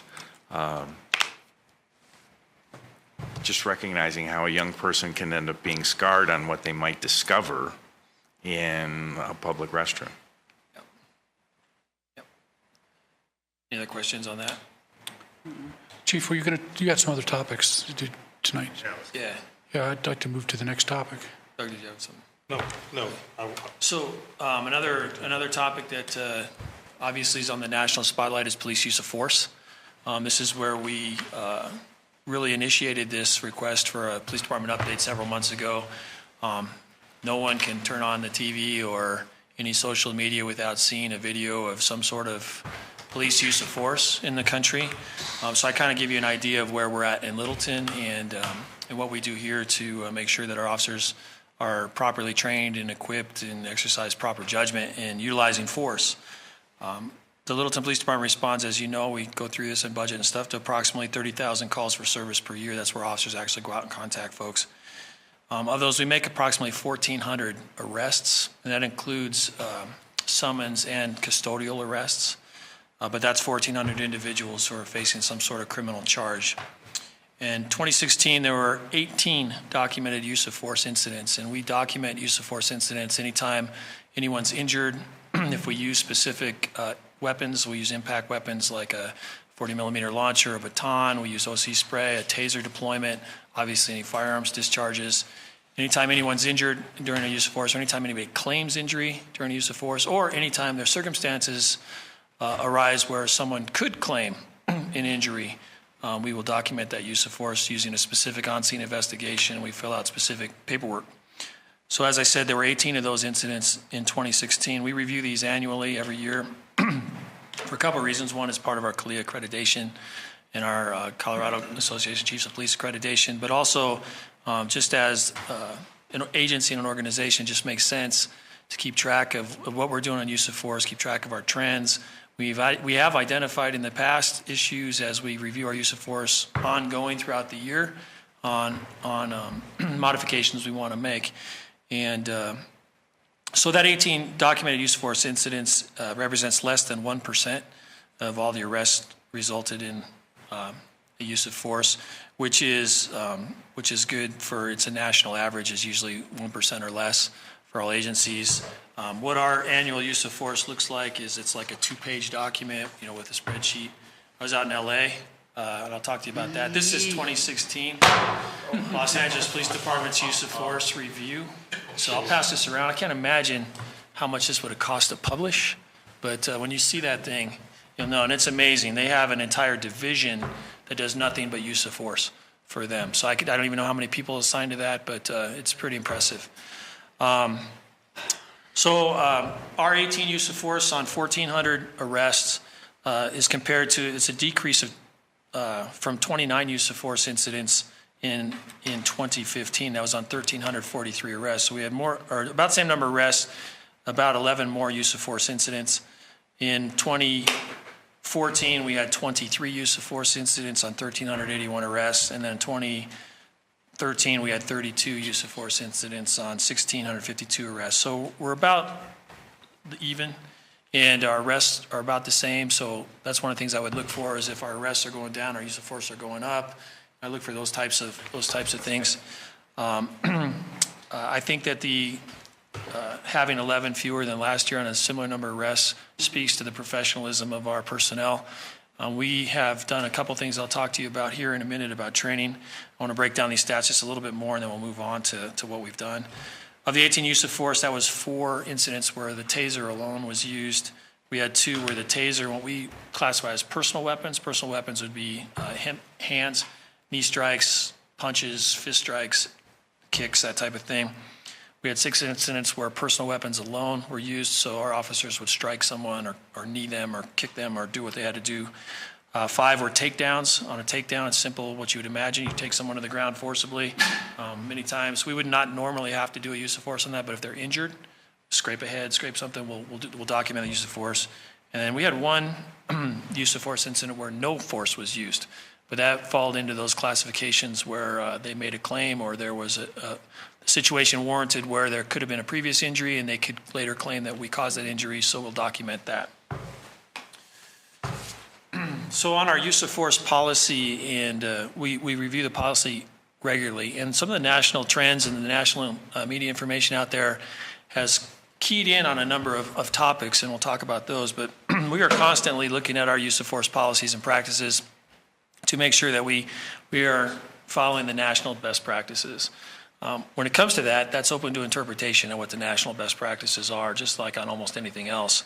But really what it comes down to is do our officers have options? Do they have training? Do they have the options? Do they have the skills and abilities necessary to recognize a situation for what it is and then be able to utilize their training to de-escalate that situation as best as possible, and then constantly reassess what is going on with the situation in front of them and then respond accordingly to that assessment. What I just said there is basically the latest version of national best practice, which is, of course, acronyms. Tiffany's not here for this, but called ICAT, Integrating Communications, Assessment, and Tactics. And this came out of Police Executive Research Forum, PERF. ICAT is a brand new program designed through PERF. What they do is they convene large meetings and focus group meetings of law enforcement executives throughout the country, and they talk about these topics and they come up with training plans and options. So ICAT is the latest deal. While I was in Los Angeles last week, Division Chief Henley went to Los Angeles as the second presentation of ICAT for the country for an overview for executives and trainers on what ICAT is and what folks would want to do. So integrating communications, assessment, and tactics to reduce the likelihood of the use of force. When you break that down, and I know the mayor understands this, back when you were in the police academy and I was in the police academy in 1991, we trained exactly this, and we still train this to this day. In every credible police academy in the country, it's always been about options. It's about creating time. Whatever you can do to create time, give yourself distance, that will give you options, and options are what will reduce the likelihood of the use of force, right? Especially if we're talking about a serious use of force like a potentially deadly force. So if you, ICAT is a fancy acronym and the latest in the national best practice, but it is something that the Littleton Police Department has practiced for decades and decades. And but we'll look at this, and we do continue to do it. Some of the things that ICAT is big on are the use of, especially in dealing with, and we've talked about this too at budget, the higher percentage of folks that law enforcement across the country are dealing with that are suffering some sort of emotional or psychological crisis, right? So we do a number of things to address that in law enforcement. In Littleton, we have done it. The latest, or one of the earliest, was crisis intervention team training. So officers go through 40 hours of intensive training taught by professionals outside law enforcement that are mental health professionals, and utilizing role players to help officers understand how to better deal with folks that are going through some sort of psychological episode. So I think I talked about this at budget, that I think a noble goal for most organizations is to get 25-30% of their patrol personnel, the people who have contact with the public on a regular basis, through CIT training. Our department is striving toward 100% of our officers. This year, I think we're about 95% so far. And I'm committed to 100% of all of our personnel who have daily contact with the public being trained in the 40-hour CIT. It's a big commitment. It's a big training thing, but we're going to do it, and we continue to work toward it. Another thing that I talked about or sent information out on was we're very lucky to be part of a pilot program with All Health Network. We call the Co-Responder Program. This is also a new national thing. We read a few articles on it. We jumped on the opportunity to get involved with this with All Health. And the Co-Responder Program is where our officers will go to. We go to numerous calls where there's mental health issues. And historically, we have done what we could do, and whether that's take someone to the hospital for evaluation, or in some cases people end up in jail because they've committed crimes. But ultimately, the long-term help or the services that they may need aren't readily available to them. So they may not be still experiencing that emotional crisis later, but they're also not very self-motivated on getting help. What the Co-Responder Program has allowed us to do is we have Bailey Meeks, who works for All Health Network. She's our co-responder, and Bailey will go out with us on calls. She's on ride-alongs. She's gone through training with us. Or we can call her out during high volume hours, call her out to scenes. Once the scenes are safe, once we have things under control, we'll actually wait there until she'll respond.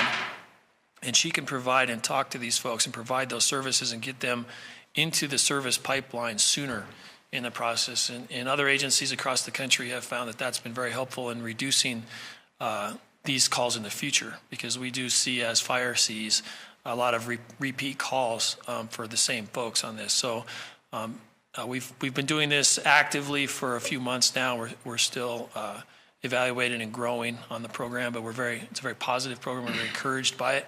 Our goal there is obviously to do kind of that next step on law enforcement can't arrest their way out of some of these problems. I hate using that term, but it's true.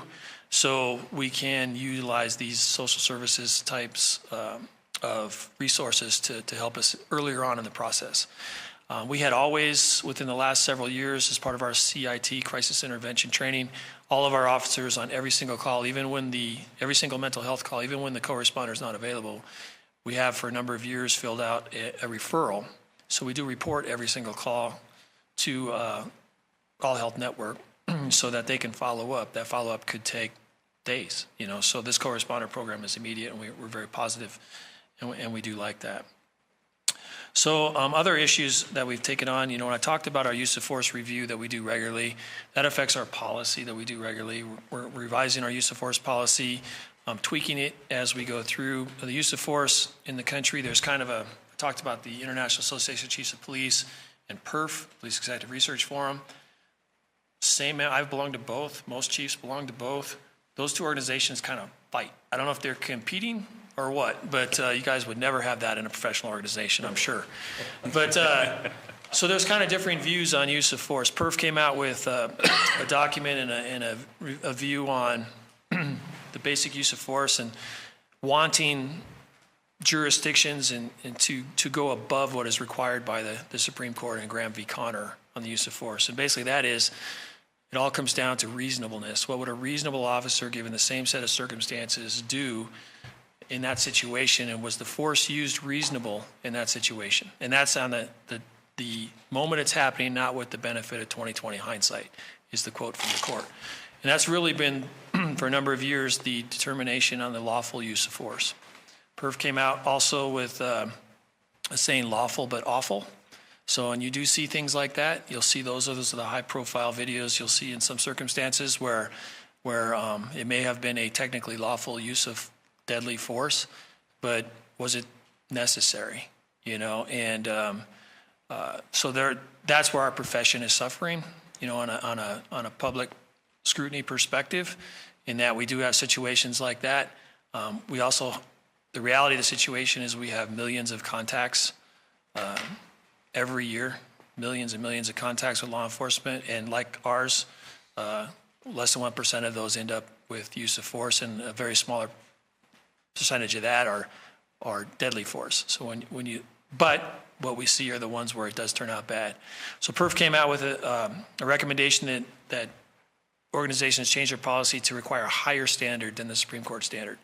So, which IACP and other organizations came out and said they would think that's dangerous. Legal advisors on both sides have argued back and forth about, what we want to do as an agency, and what I need to do as a chief is make sure our officers understand the legal authority they have to use force, and we're talking deadly force, to use deadly force in these situations. The more complicated it becomes, the more we make them think about this may be reviewed at down the road when they should be protecting their lives or someone else's lives, to me is dangerous. So what we have done, luckily, and are doing, is looking at our use of force policy, which has been based on the reasonableness standard and Colorado state statute. And the IACP and 13 other organizations, including CALEA, our accreditation company, they came out with what they call a consensus policy on the use of force. So a national consensus policy where these 13 leadership organizations got together. They came out with a use of force model policy based on that reasonableness standard. And it's very basic, but really what it gets down to is the reality of the situation is this is what the Supreme Court of the United States has decided. This is how we will be judged. And so we're looking at, all this is a lot of verbiage on the constant work that we do in the Littleton Police Department to make sure that our policies and practices are where they need to be, especially on these very important topics like this. So we are continually looking at our policies. We're continually looking at our training. The ICAT training, although it goes back to the beginning of police work about using communication skills, getting some distance, putting a barrier between you and someone else, especially if they have an edged weapon and not a handgun or a rifle, buys you time, which buys you options. That has been around from the beginning of time. But where they're seeing the big changes, at least from their perspective, and some agencies in the United States, are training. How are we training that?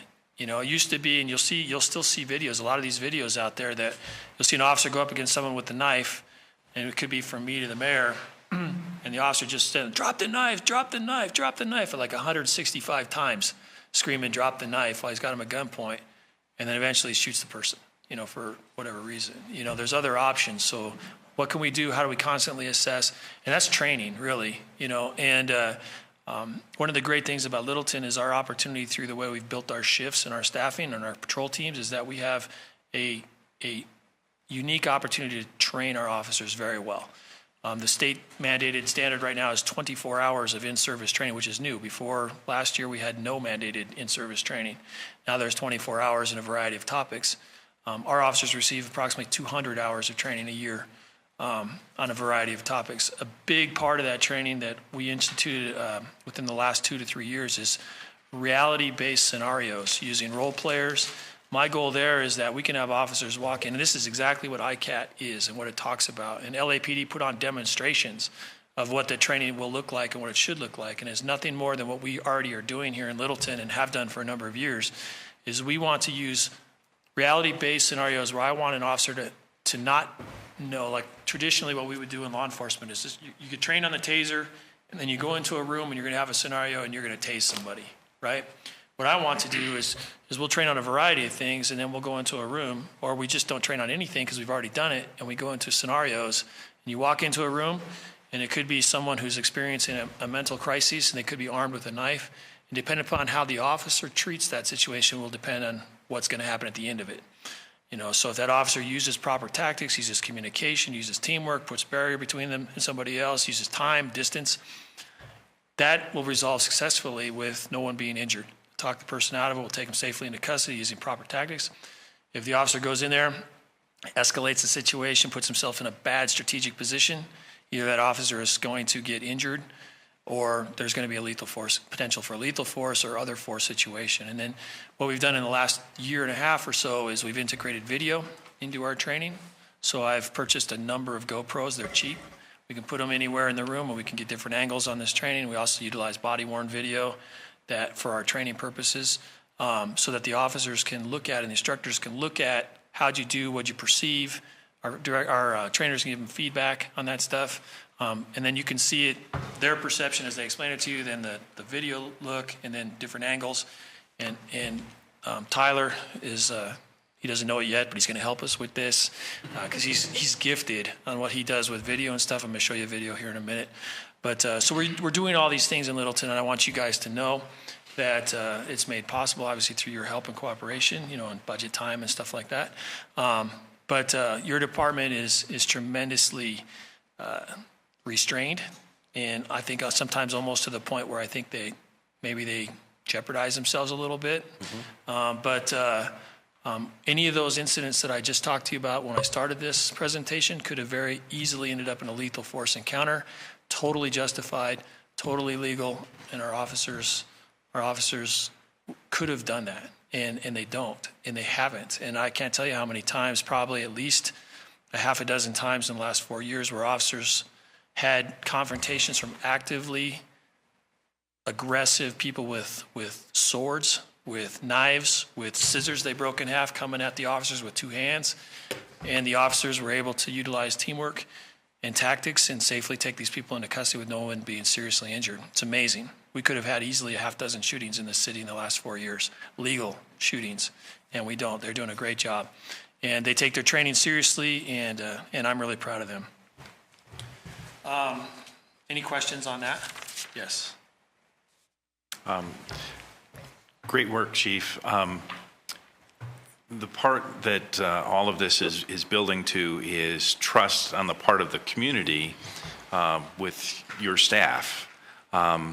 Is there anything you're missing? Because you're talking about the training, but also what's being done to ensure that that trust is across the community?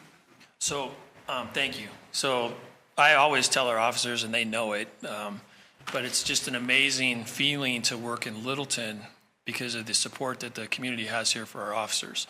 You know, and it's not just during times of tragedy like you see in other organizations where folks thank the police. It's a regular occurrence, a daily occurrence here in Littleton, where the community thanks the police. You can see through, say, the landfill search, for example, where we had probably 30 different volunteers out there regularly, and it's a nasty, dirty, cold, disgusting job. They're out there, everybody's positive, they just want to help the police department, and I think they feel like they help the community by helping the police department, and they do.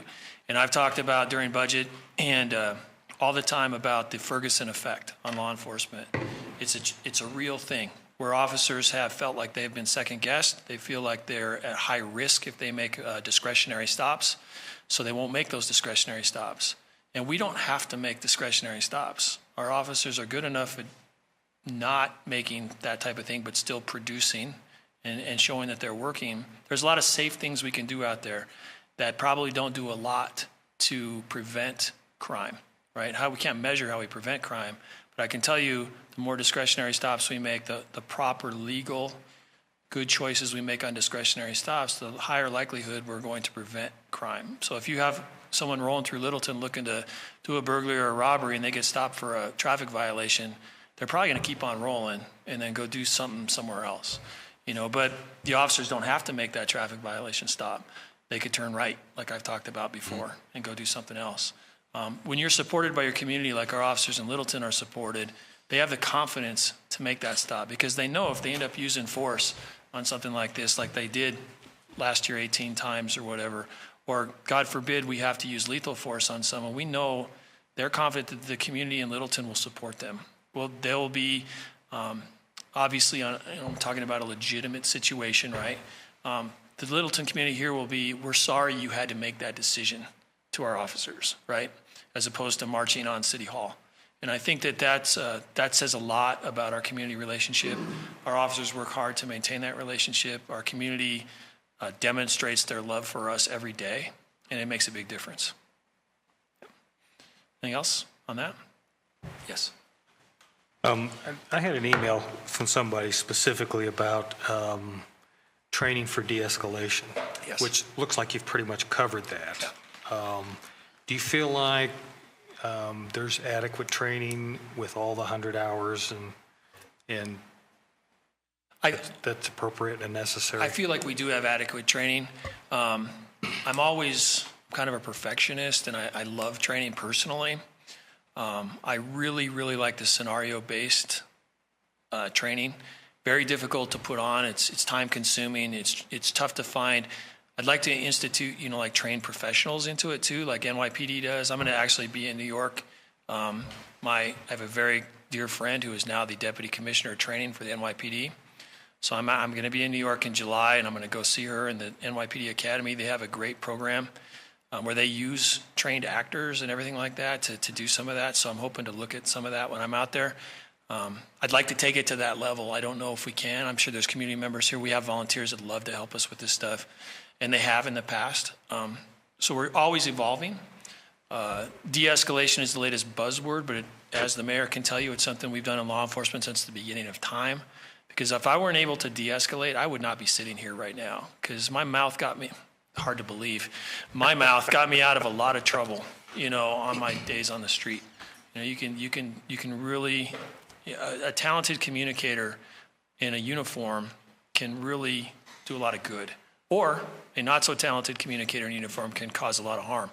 And we talk about that community support, and our people know it, and I talk about it, is we can spend years building up that community support, and one bad officer can ruin that in an instant. So we want to make sure that we're cognizant of that type of stuff. So when it comes to this use of force thing, I didn't touch on it yet, or I didn't touch on it, but we also have integrated technology, and we're right in the process right now of implementing an electronic internal affairs tracking system, an internal affairs case management system, and then a use of force, electronic use of force reporting system. What that's going to allow us to do is in the past we've gone through these files one at a time, and we hand search, and we, one of the big things we want to watch for are officers who may need some intervention, right? Maybe heading down a path we need to correct some of that behavior. And it's a variety of things, and we look at those, and we have what we call an early warning system. Right, so what we want is something to trigger our attention. We rely on active supervision, but doesn't always catch it, right? People move from supervisor to supervisor. This electronic program that we're implementing right now is in the process will allow us to electronically input these forms. They'll catch a lot of data. We can set triggers for us to notify us when folks have, like, say, 3 use of forces in 6 months, or a car accident and a use of force and a citizen complaint in 6 months, different triggers as we set. And then we can look at those and evaluate those on a case-by-case basis and conduct intervention or additional training or whatever we need to do to make sure that officer is performing at the level we need him to perform to. So when it comes to the de-escalation training, where you started this, and I got off on some tangent, as I've been known to do, I think the training's adequate. I always like to evolve and expand, and I think our officers like that. There's less downtime. It's reality based, and I think it's very useful.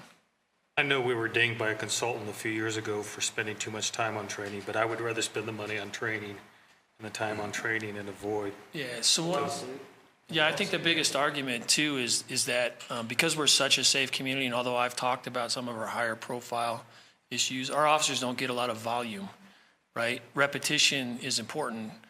In an agency like Aurora or Denver, their officers are going to like higher liability issues all the time, regularly. So they have a lot more experience on it. Our officers aren't doing that as much.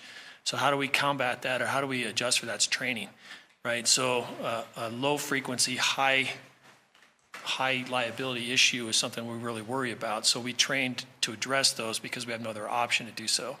And the reality-based training is the best way to do that because it's not static. It's not sit here, go shoot at this piece of paper, shoot this piece of paper. No, it's moving, shooting, using cover. Now you're not shooting. Now you got to talk them down. Now they're injured and down. How are we going to go up and approach them? You know, that type of stuff. And I think it's tremendously helpful. And I think it's shown itself how it pays off. So, Are you going to talk about race or? I'm going to talk about immigration issues. Is that what you're talking about? Well, I was thinking that we're becoming a little less homogeneous race-wise than we have been in the past. And, you know, you're talking about discretionary stops, and that can sometimes be perceived differently. Right. Yeah, and I've gone through that in Denver. Data tracking on those, Denver did a round of that several years ago, and now they're doing it again. I know some agencies are doing data tracking on stops. I feel at this point in Littleton, we're not to that point yet where we would need to do anything like that. I still think that I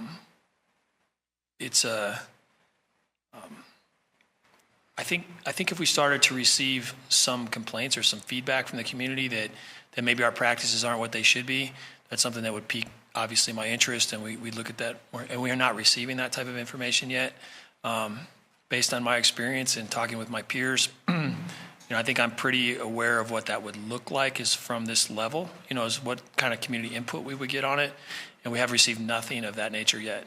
So always aware of it, yes. And I am familiar personally with what that would look like and how we would want to track that type of stuff. At this point, we're not doing that. Yeah, I mean, it's a very complex issue. And I know Massachusetts I was reading this a few years ago, was starting to track that. And it's a very complex issue. You'll see it a lot with like state police agencies, highway patrols, because they're all discretionary stops, right? So, and you get a lot of complaints about disproportionate, and we just have not seen that here yet. Okay, thanks. Any questions on that stuff? All right, I just want to touch quickly on staffing and I'm sorry, I didn't mean to stop you on immigration if you want to talk about that. Immigration, thank you. We have got a couple questions on immigration and talking about, you know, it's not a, obviously it's a big news, national news on sanctuary cities and all that stuff. And our position in the Littleton Police Department, our policy is that we will not and do not enforce federal immigration law. We really can't. We don't have capacity to do that. We're not authorized to do that. We arrest people who have warrants, you know, signed by a judge for a criminal offense. We have a policy that we will not detain or arrest anyone based solely on their immigration status. So we arrest folks only if there is a criminal offense involved, so a violation of the state or local statutes. So that's really our immigration practice. Folks that are arrested are taken to either the Arapahoe or Jefferson County or Douglas County now jails, and those jails have their own policies for how they would notify ICE on any immigration issues, whether it's running fingerprints or whatnot. But the Littleton Police Department does not detain or enforce any immigration laws. And the main reason for that is I distributed a position paper from the Colorado Association of Chiefs of Police to you all a while back. And really, I believe that it would have a chilling effect on the crime victims in our community, that they would be concerned. And I did have this experience in Denver. I worked a predominantly Latino community for most of my career. And the trust of the law enforcement in the community is dependent upon how we treat people. And if they're concerned that they face deportation or their family faces deportation or trouble with ICE or any kind of complication with that, they're going to be less likely to contact us to report crimes. And unfortunately, that means domestic violence, that means sexual assaults, that means robberies. So all the real crimes that we want to identify and investigate in our community, we're concerned, I'm concerned, other chiefs across the country are concerned that if we were to get involved in that immigration enforcement, that would cripple our ability to deal with those communities. So we do not do that in Littleton, and I have no plans to implement anything like that or do anything like that. I think the federal government is busy trying to figure out who the director of the FBI is going to be right now and other issues like that. So I'm not worried about them coming down on the city of Littleton. So that's where we're at on immigration enforcement. I was asked to talk about that. Staffing, thank you. We talked a little bit about the expansion proposal. You guys were great on budget, and I came in asking for 7, really when we only was allowed to ask for 4. You guys gave me the 4 and said we could go to 7. I didn't think I'd be able to do it in a year, and I'm not, but I'll tell you where we're at now. So our 2017 budgeted sworn strength is now 77 sworn personnel plus 3 in the pipeline, which is the group we keep in the academy at all times to replace people through attrition. So 77 is our authorized strength. Our current strength is 74. I have 4 currently in 2 different training academies. They graduate in June, so they'll go into field training. So 4 months in an academy and then another 4 months of field training. It tells you how long it takes to get an officer on the street to work by themselves. So 74 currently on the street, 4 in the academy. We anticipate, I know Sergeant Arlen Kluth, the most senior by badge number person on our organization is retiring on June 2nd, I think is his last day. He's been with the organization for 34 years. So Sergeant Kluth is retiring. I know of another officer that's in background investigations with another agency. And I've heard today of another officer who's interviewing at another location. So I think probably reasonably anticipate 3 attrition by the end of the year, which would bring us to 75 total, even with those 4 coming out. So we're still short. I have 5 slots reserved in the July Academy for Jeffco Lakewood Combined Academy. If I can fill those 5 slots and if everybody makes it through the end, that'll put us at 80. So that would be the 77 plus the 3 pipeline. And I have absolutely zero confidence that will occur, just based on experience. But we continually, it's like a year-long, all-year process for us on recruiting and trying to get quality people. I can tell you one of the challenges I'm facing right now is the pension. So you guys are going to see some information on the officers requesting to go to the statewide police and fire defined benefit pension plan through the Fire and Police Pension Association, like the fire department has. So they're going to come to you, and we're looking at doing that. I can tell you at least 24 additional agencies in the state in the metropolitan area are working toward going to that. So it's a big recruiting thing for us. It's beneficial. So you guys, when that comes around, I'm supposed to stay out of it because I'm not supposed to influence anyone or anything in the organization, but I have a lot of experience with it based on my time in Denver, and I can tell you as a chief, what it kind of means to us from a recruiting perspective. So is this the FPPA? The FPPA, yeah. I'm sure we'll have conversations in the future about what that looks like. So so that's one issue. I'm losing some officers that are going. I can tell you Thornton is going to it. Westminster is going to it.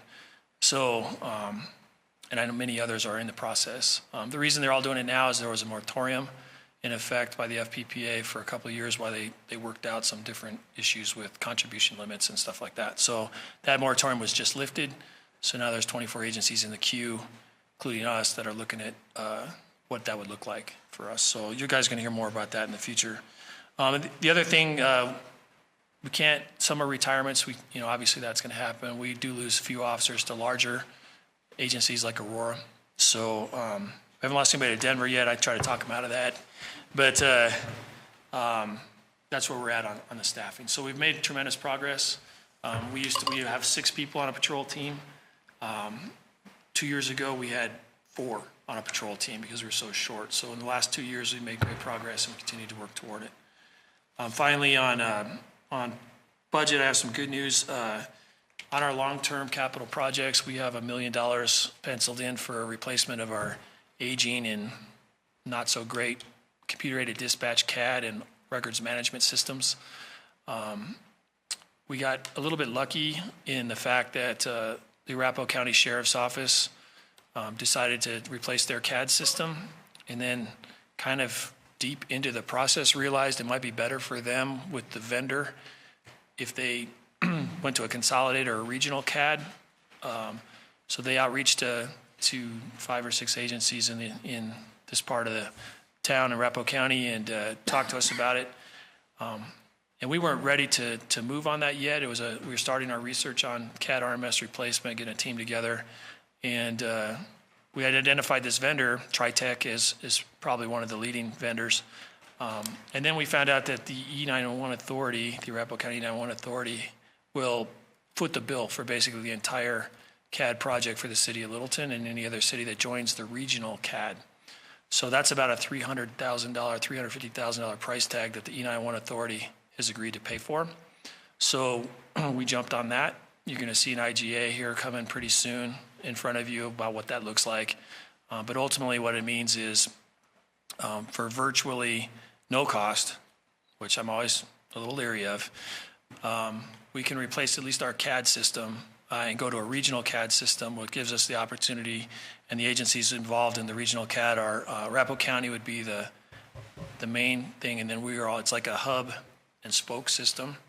So Arapahoe County is the hub, and then the spokes would be Inglewood, Littleton, Sheridan, who am I forgetting? Greenwood Village, and Glendale, I think, are the agencies involved in that. And we would be able to access all their CAD data real time, just like they would be able to access ours, which obviously would come into play in a multi-jurisdictional operation like, say, an Arapahoe High School shooting situation, where our dispatchers would be able to see their people, their cars, they can see our people, our cars, that type of stuff. So so I'm happy to say that we're moving forward on that. We're going to come to you with an IGA and get your feedback on that as well. But the records management piece on that is separate. We're on our own for that. So, but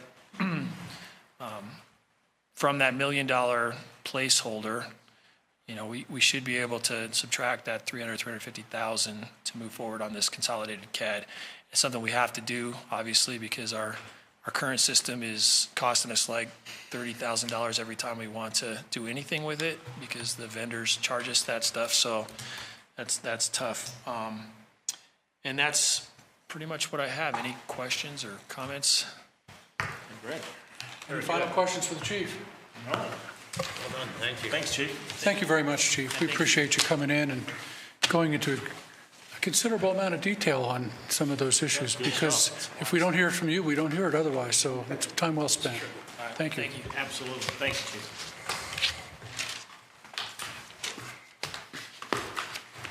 That brings us to, let me get the mic. We have one more item that's not on the agenda that we added, and that's item C. So it's item 2C, and it's an opportunity for the Mayor Pro Tem Brinkman to catch us up with a little bit of information on fire unification. Thank you.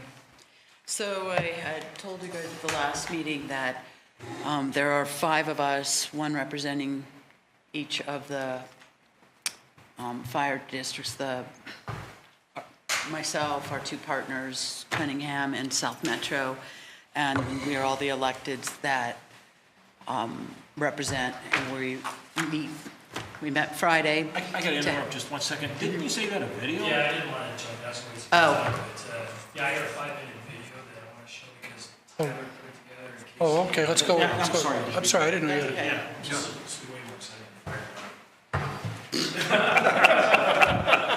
Okay, we're gonna be watching a video here from the chief. We're going to go to Kingston. Kudos to Kelly and her crew. They put this together, came to us and said, hey, we're interested. Of course, we're interested in a recruiting video for our organization, especially given what I talked to you about with our staffing. So they did this. Tyler did the video and the editing and did a tremendous job. Different place.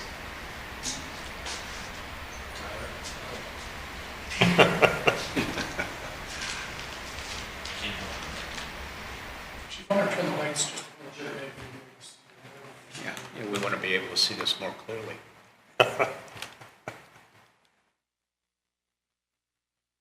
It's a dark and stormy. He just shows up. It's such high quality. Slow-mo.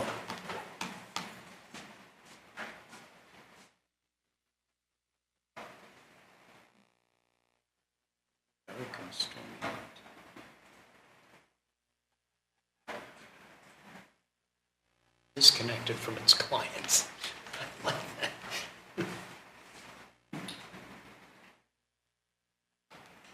That's Windows.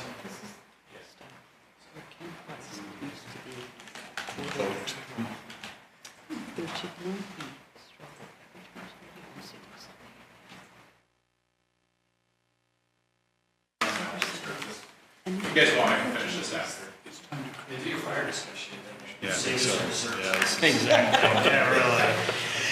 Okay, so we met on Friday, and part of the conversation, as I think I had indicated to you guys, was that we were going to start looking at what are some governance models, bring that back, get your input, kind of move the stuff around. But one of the, obviously, since the report came out, that was a big part of our meeting and our discussion. Who has had an opportunity to read the report? Okay. The overall feeling, well, the unanimous feeling from the meeting, and to say that the district was not there, they weren't in attendance. I did speak to Keith Gardner, the president, later and got his input. Basically was that it was somewhat underwhelming, that there was an opportunity. I think we all felt there was probably an opportunity missed here.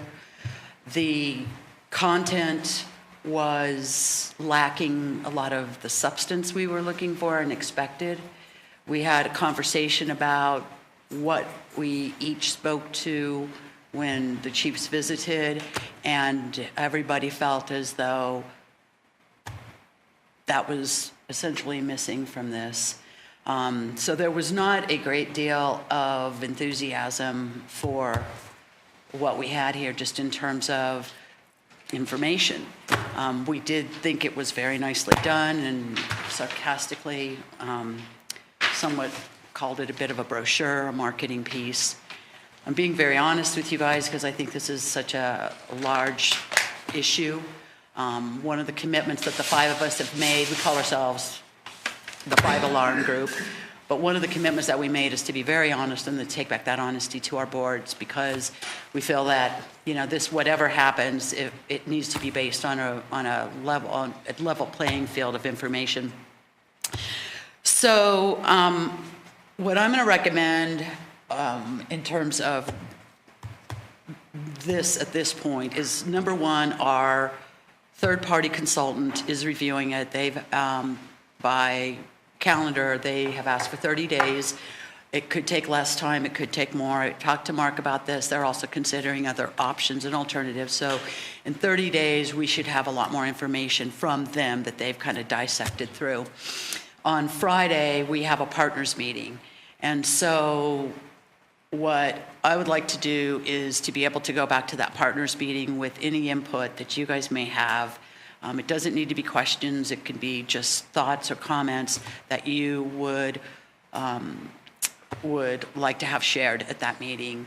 And for those that haven't read this through, the meeting isn't until Friday morning. So if you want to call me or email me, or if you have nothing to say, that's fine too. But I have talked to Councilmember Cernanik about it, and he's given me some of his feedback. So I think it's important. All the other boards are taking it back and going to bring back feedback. So if you have any questions or comments about that, let me know. I think that moving forward with any talk on the governance at this point is, unless you guys want me to run through the scenario or kind of started playing through, I can certainly do that. Or if you'd like to wait and kind of flesh this out a little bit, I can run through the governance tonight. It takes about 5 minutes, or hold off. Questions, comments, head nods? I would think it's premature to talk about governance because I think it lacks cost, culture, and service components that I'd like to see addressed. The report has? Yeah, because if those aren't answered, governance is moot. So, If you guys have batted around governance ideas, though, it might be interesting to hear those. Okay. Although I think that that obviously you have to get those first components down before you go to the next step of doing governance, but. I could give just kind of a brief, because we're kind of learning from South Metro's example from the Parker situation. And the model there's two models that can be used. One's kind of a population-based model, one is a dollar-based model in terms of the number of representatives on a board. One of the things that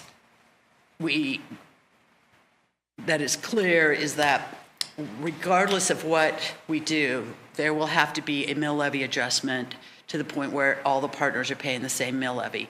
And it isn't until that point that there becomes that the board needs to be an elected board in a different fashion. And then that would be a different form of governance that would happen. We anticipate that it could be 4 to 5 years. It was 4 to 5 years with the Parker before they were able to get to that. So in the interim, the board would be kind of an authority over, the population model would include representatives from all 5 districts. The financial model would also. Population, if you're looking at the highest level of population down to the lowest, the ranking would be South Metro, highest, 200,000. Highlands Ranch, 100,000. There would be number 2. The district is about 80,000. Cunningham is 72,000, and Littleton is 45,000. Based on doing a authority board of 7, which everybody kind of felt is a good number, that would put 2 from South Metro and 1 from each of the rest of us, with 1 elected at large. And that would be, the conversation was, one of the ways that you could handle that is that the entire coverage area would, we would open up applications, and those applications would come to the 6 appointed to make the decision about who that at-large person would be. And so those 6 would make that recommendation and that appointment. So we're looking at, if we did it, and the interesting thing is if we did do it on a financial, who's putting in the contribution, who spends the most should get the biggest voice, it actually ranks out almost exactly the same. South Metro's number 1, Highlands Ranch would be number 2, district is 3, we actually move up to 4, and Cunningham goes down to 5, but it would not change probably the number of representatives on the authority. So those are the bantering about trying to, determine the most fair way to do it. Can you rewind to get everybody's mill levy at the same rate? Yeah, that's the intention, obviously, and then everybody that would be in this final group, the mill levy would be the same for everyone, which is, I think, part of the mandate. So the 9.25, and if you look, they're showing even in here how that would happen. Highlands Ranch has a step up to that. We would go immediately to 9.25 because we paying more right now. But it isn't until it is at that point that you have to reformulate the authority of the board. And that apparently is all law. So are they actually looking to collect a mill in Littleton for fire? It would be equal to a 9.25 mill. So what that looks like is all yet to be determined. That's all part of what should be in here. But that's how, for the governance, it really is a 2-step. It's like, what do you want for the interim, and then the long term. And we're not even going to look at the long term at this point, because if this is, or we're suggesting that we don't, that's, can be discussed, obviously. But if we've got 4 to 5 years, of this other authority system, then there's learnings that come from that that would grow into maybe the way to form that governance. And should those leaders at that time be making that decision? Well, I guess but maybe it's better to wait and see if we actually get to the meat of the governance thing, but I'm confused by the preliminary and then the final. But let's hold off on that. Okay. Any other comments for Thank you. Mayor Pro Tem to bring back to her meeting? I feel as though the things that you're expressing are the concerns that I had. I hadn't talked to you. I talked a little bit to Mark, but we just haven't gotten enough information to convince ourselves, much less the people we serve, why this is a good idea, financially or future or anything. It's just not there. And I do have a question. On Friday, when we have this discussion at the partners meeting, what is council's, and for those of you that haven't read it, you could, feed back to me after you've read it what you think. What is council's interest in it maybe going back and having this redone or having it reworked, or versus having the consultant continue down a trajectory that would create, I just, go ahead, Phil. Go ahead. I mean, Deb, as I mentioned to you, I think there's some big pieces that are missing that I had really expected the chiefs to address, and we've mentioned some of those right now, which is the why. What is the problem that we're trying to address, and then if some of that makes sense, but this is presenting a solution as opposed to actually taking folks along that logic path that's going to say, here's the issue and here's the potential and what we can gain, and then we can talk about the path. The second piece that's missing in mine is, from my perspective, is the transition. Having had some experience with special districts, how do you get to that point? And some of the discussion that I know I had and I don't think I was unique, with the consultants, is there's a lot of resources that are out there and ownership that is distributed. When we take a look at Littleton Fire and Rescue, what happens in that transition environment with those resources, and because what are they looking for around some of that, and that can impact the interim economics on that substantially in that, and trying to look at that. And the other part that I thought was lacking, and I talked to individually a couple of the chiefs, is the whole historical context in the communities. I mean, there's one little Q&A in there for Littleton, but as I've told the consultants, Littleton Fire and Rescue is part of the fabric of Littleton, and this is not just, for some folks it's going to be very much, this is my neighborhood, my community, and I see that as a missed opportunity to put this in that context.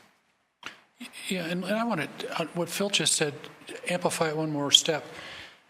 Our community looks to this council to provide the environment in which they live and the safety and all those, and that's the tradition of Littleton. We're a full-service city.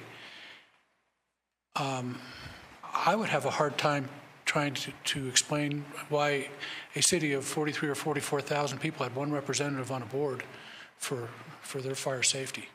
It's just not there. It's not. What we have now is some real direct accountability out in the community for what the public safety issues are, whether they're police or fire. And, giving that up, you got to have a pretty good, strong way of replacing it. And it's not even discussed. It's not even out there. And then the other issue is, and this was the one that I think caused people to become concerned, is let's identify the problem because there are other solutions. And let's look at all the solutions.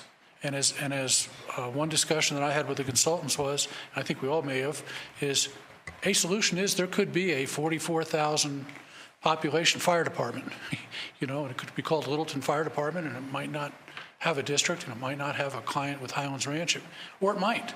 But these are all part of the discussion, and I'm just very uncomfortable with this being the only solution to a problem that's still not defined.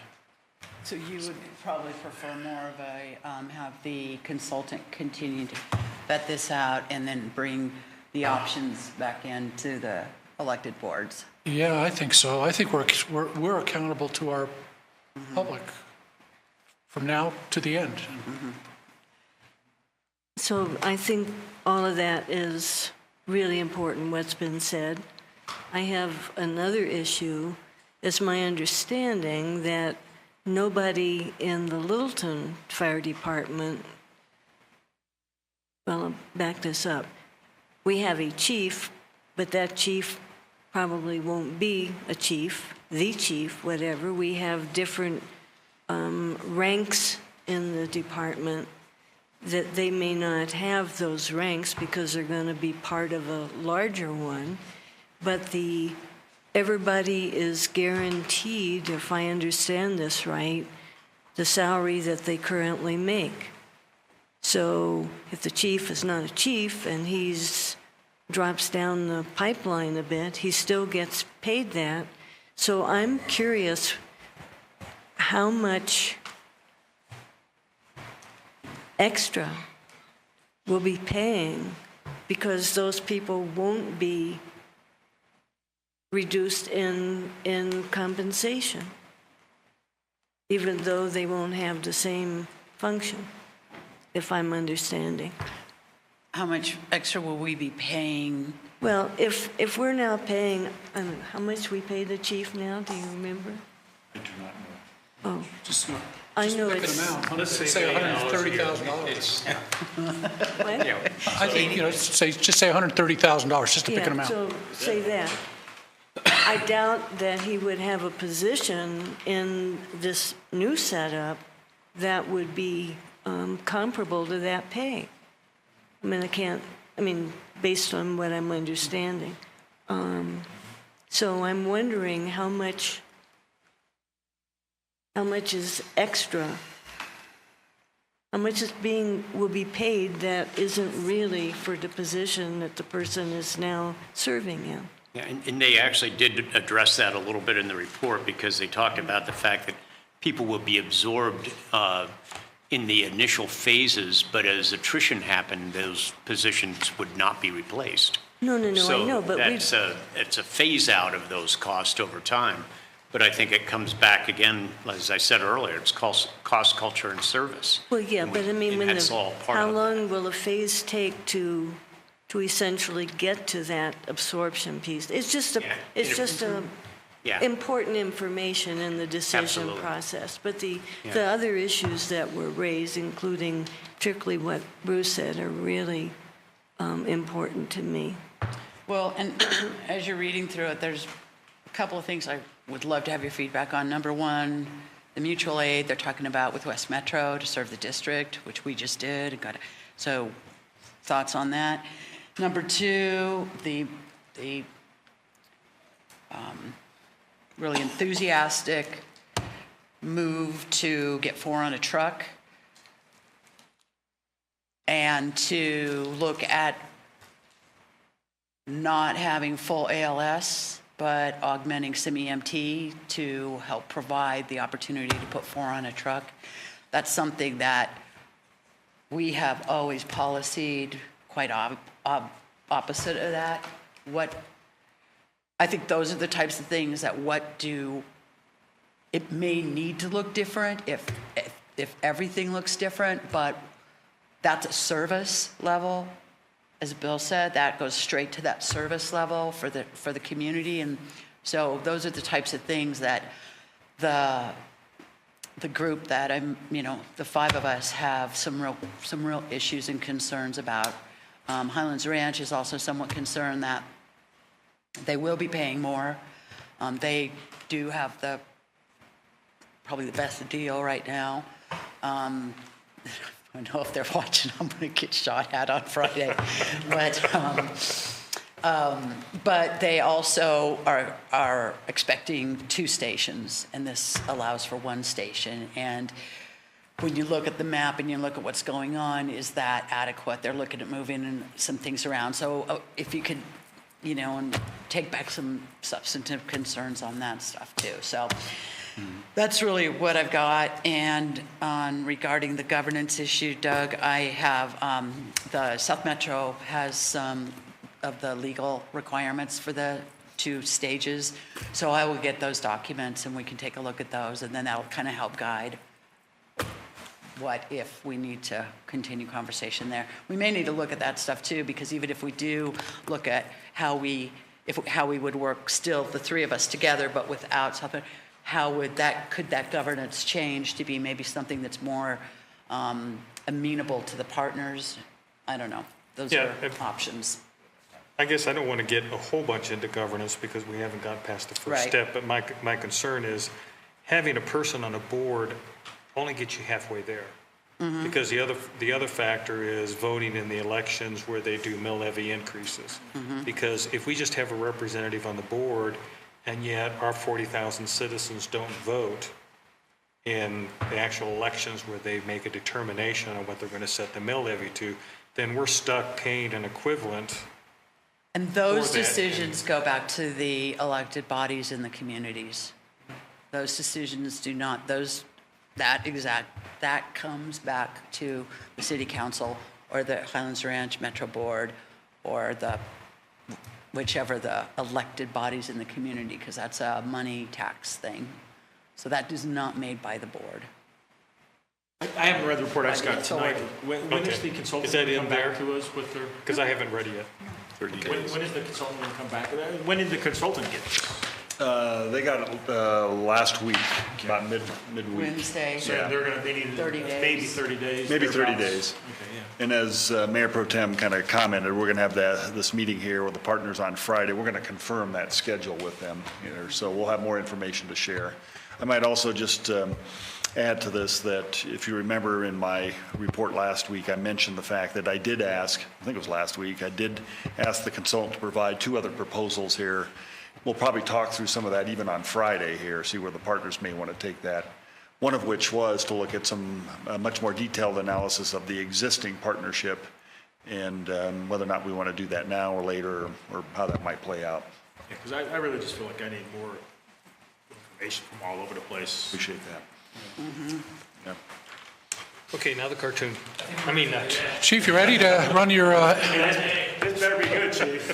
So I just want to. So again, Tyler upstairs edited this and had shot all the video, and then we scripted it. We had nothing to do with it, and we selected the 2 officers we used here for the interview. But they did a good job of capturing what we're talking about the community, what it is to be a Littleton police officer. So. Great. I'm a family man. I am an amateur photographer. I'm a musician. I am a teacher. Virtual license plate, you can put that in there. I am an outdoorsman. I am an athlete. I am a Littleton police officer. I am an officer for the Littleton Police Department. It's always been my dream to be a police officer. It's a family footstep following for me. My dad's a police officer, so following his footsteps for me was one of my greatest goals as a kid, and being able to fulfill that was always my biggest dream. I think I decided to be a cop because I wanted to go to work every day knowing that I could make a difference. I wanted to be able to leave work every day with that satisfaction that I did something to help my community. You guys called me. Okay. And sometimes the service that I provide is just sitting behind a stalled out car with my lights on so they don't get hit by another car. And sometimes the service I provide is driving a kid home from Skate City when their parents, forgot who was supposed to pick them up. And sometimes the service I provide is letting people yell at me. And one way or the other, I'm able to provide a service every day, and that's incredibly fulfilling for me. Technically you can get a DUI on a bike, right? I think Littleton is a great city to work for. We're small but big at the same time. We've got a lot of opportunity here. We got all the special teams that you want as a starting police officer. The pay is great. It's competitive to any city that's in the metro area. But Littleton's a home environment. You get to know the people you work with, and you get to know the citizens that you work with as well. Oh, no. We're not getting out. Okay? I don't understand why we're getting out of the car. Hey, Debbie. Just wanted to say hi. The daily work in the life of a cop is very different if you go to a municipal agency like Littleton or a county agency like Arapahoe County or Douglas County or like State Patrol. The things that you do day to day are going to be very different. If he doesn't pay his fine, does he have to do jail time? He could. And I knew that for me, a city agency was going to be the best fit.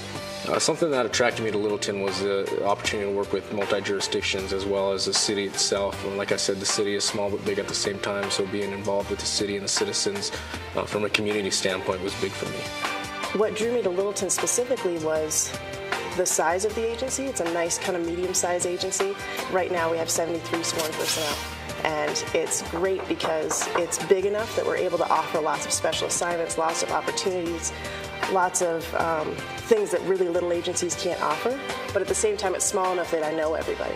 Some special teams that Littleton Police has is our SWAT team, SET team, which is called Special Enforcement Team, as well as SROs. I'm not part of any of those teams right now, but the opportunity for me, as well as any other officer who works there, is still there. So for the Littleton Police Department, my main job is I'm a patrolman. I push a radiator, I drive around, I look for things that are broken. It's fun. I love it. I absolutely love it. This last year, I was fortunate enough to be assigned to our tactical SWAT team. And that has been a phenomenal opportunity that I am endlessly grateful for. Every once in a while, I get to ride on the outside of the vehicle instead of the inside, so that's kind of fun. We train every month, just like we do with our in-service, so I get extra training, which is something that I personally really enjoy. And our SWAT team gets to work with a lot of the teams from around the Denver metro area as well. Tap, tilt, wrap, come back up, nothing happens. What do I got to do first thing? So we go to the range every month, although we may not use our weapons every month during training. At some point, we do have some type of firearms training every month, whether it's classroom or at the range.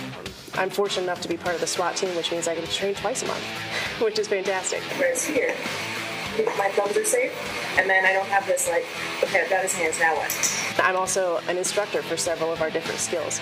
I'm a defensive tactics instructor, so I teach Krav Maga, which is our fighting art here in Littleton. I'm also a firearms instructor, so I get to teach that, which means that sometimes I get to train every week because I'm training my guys. Instead of just training myself, I'm also training my guys, which I love. It's fantastic. I think it's hard to kind of narrow it down for what was most exciting. I think field training in general is exciting. And that learning never stops. Field training itself in a whole is very exciting. Good. I love being a Littleton police officer because I love the job itself. I love serving the public. I love serving the citizens that we work for, and it's the greatest job in the world. I love being a Littleton police officer because it's a front row seat to the greatest show on earth, and I get to go through it every day with a really, really good group of people.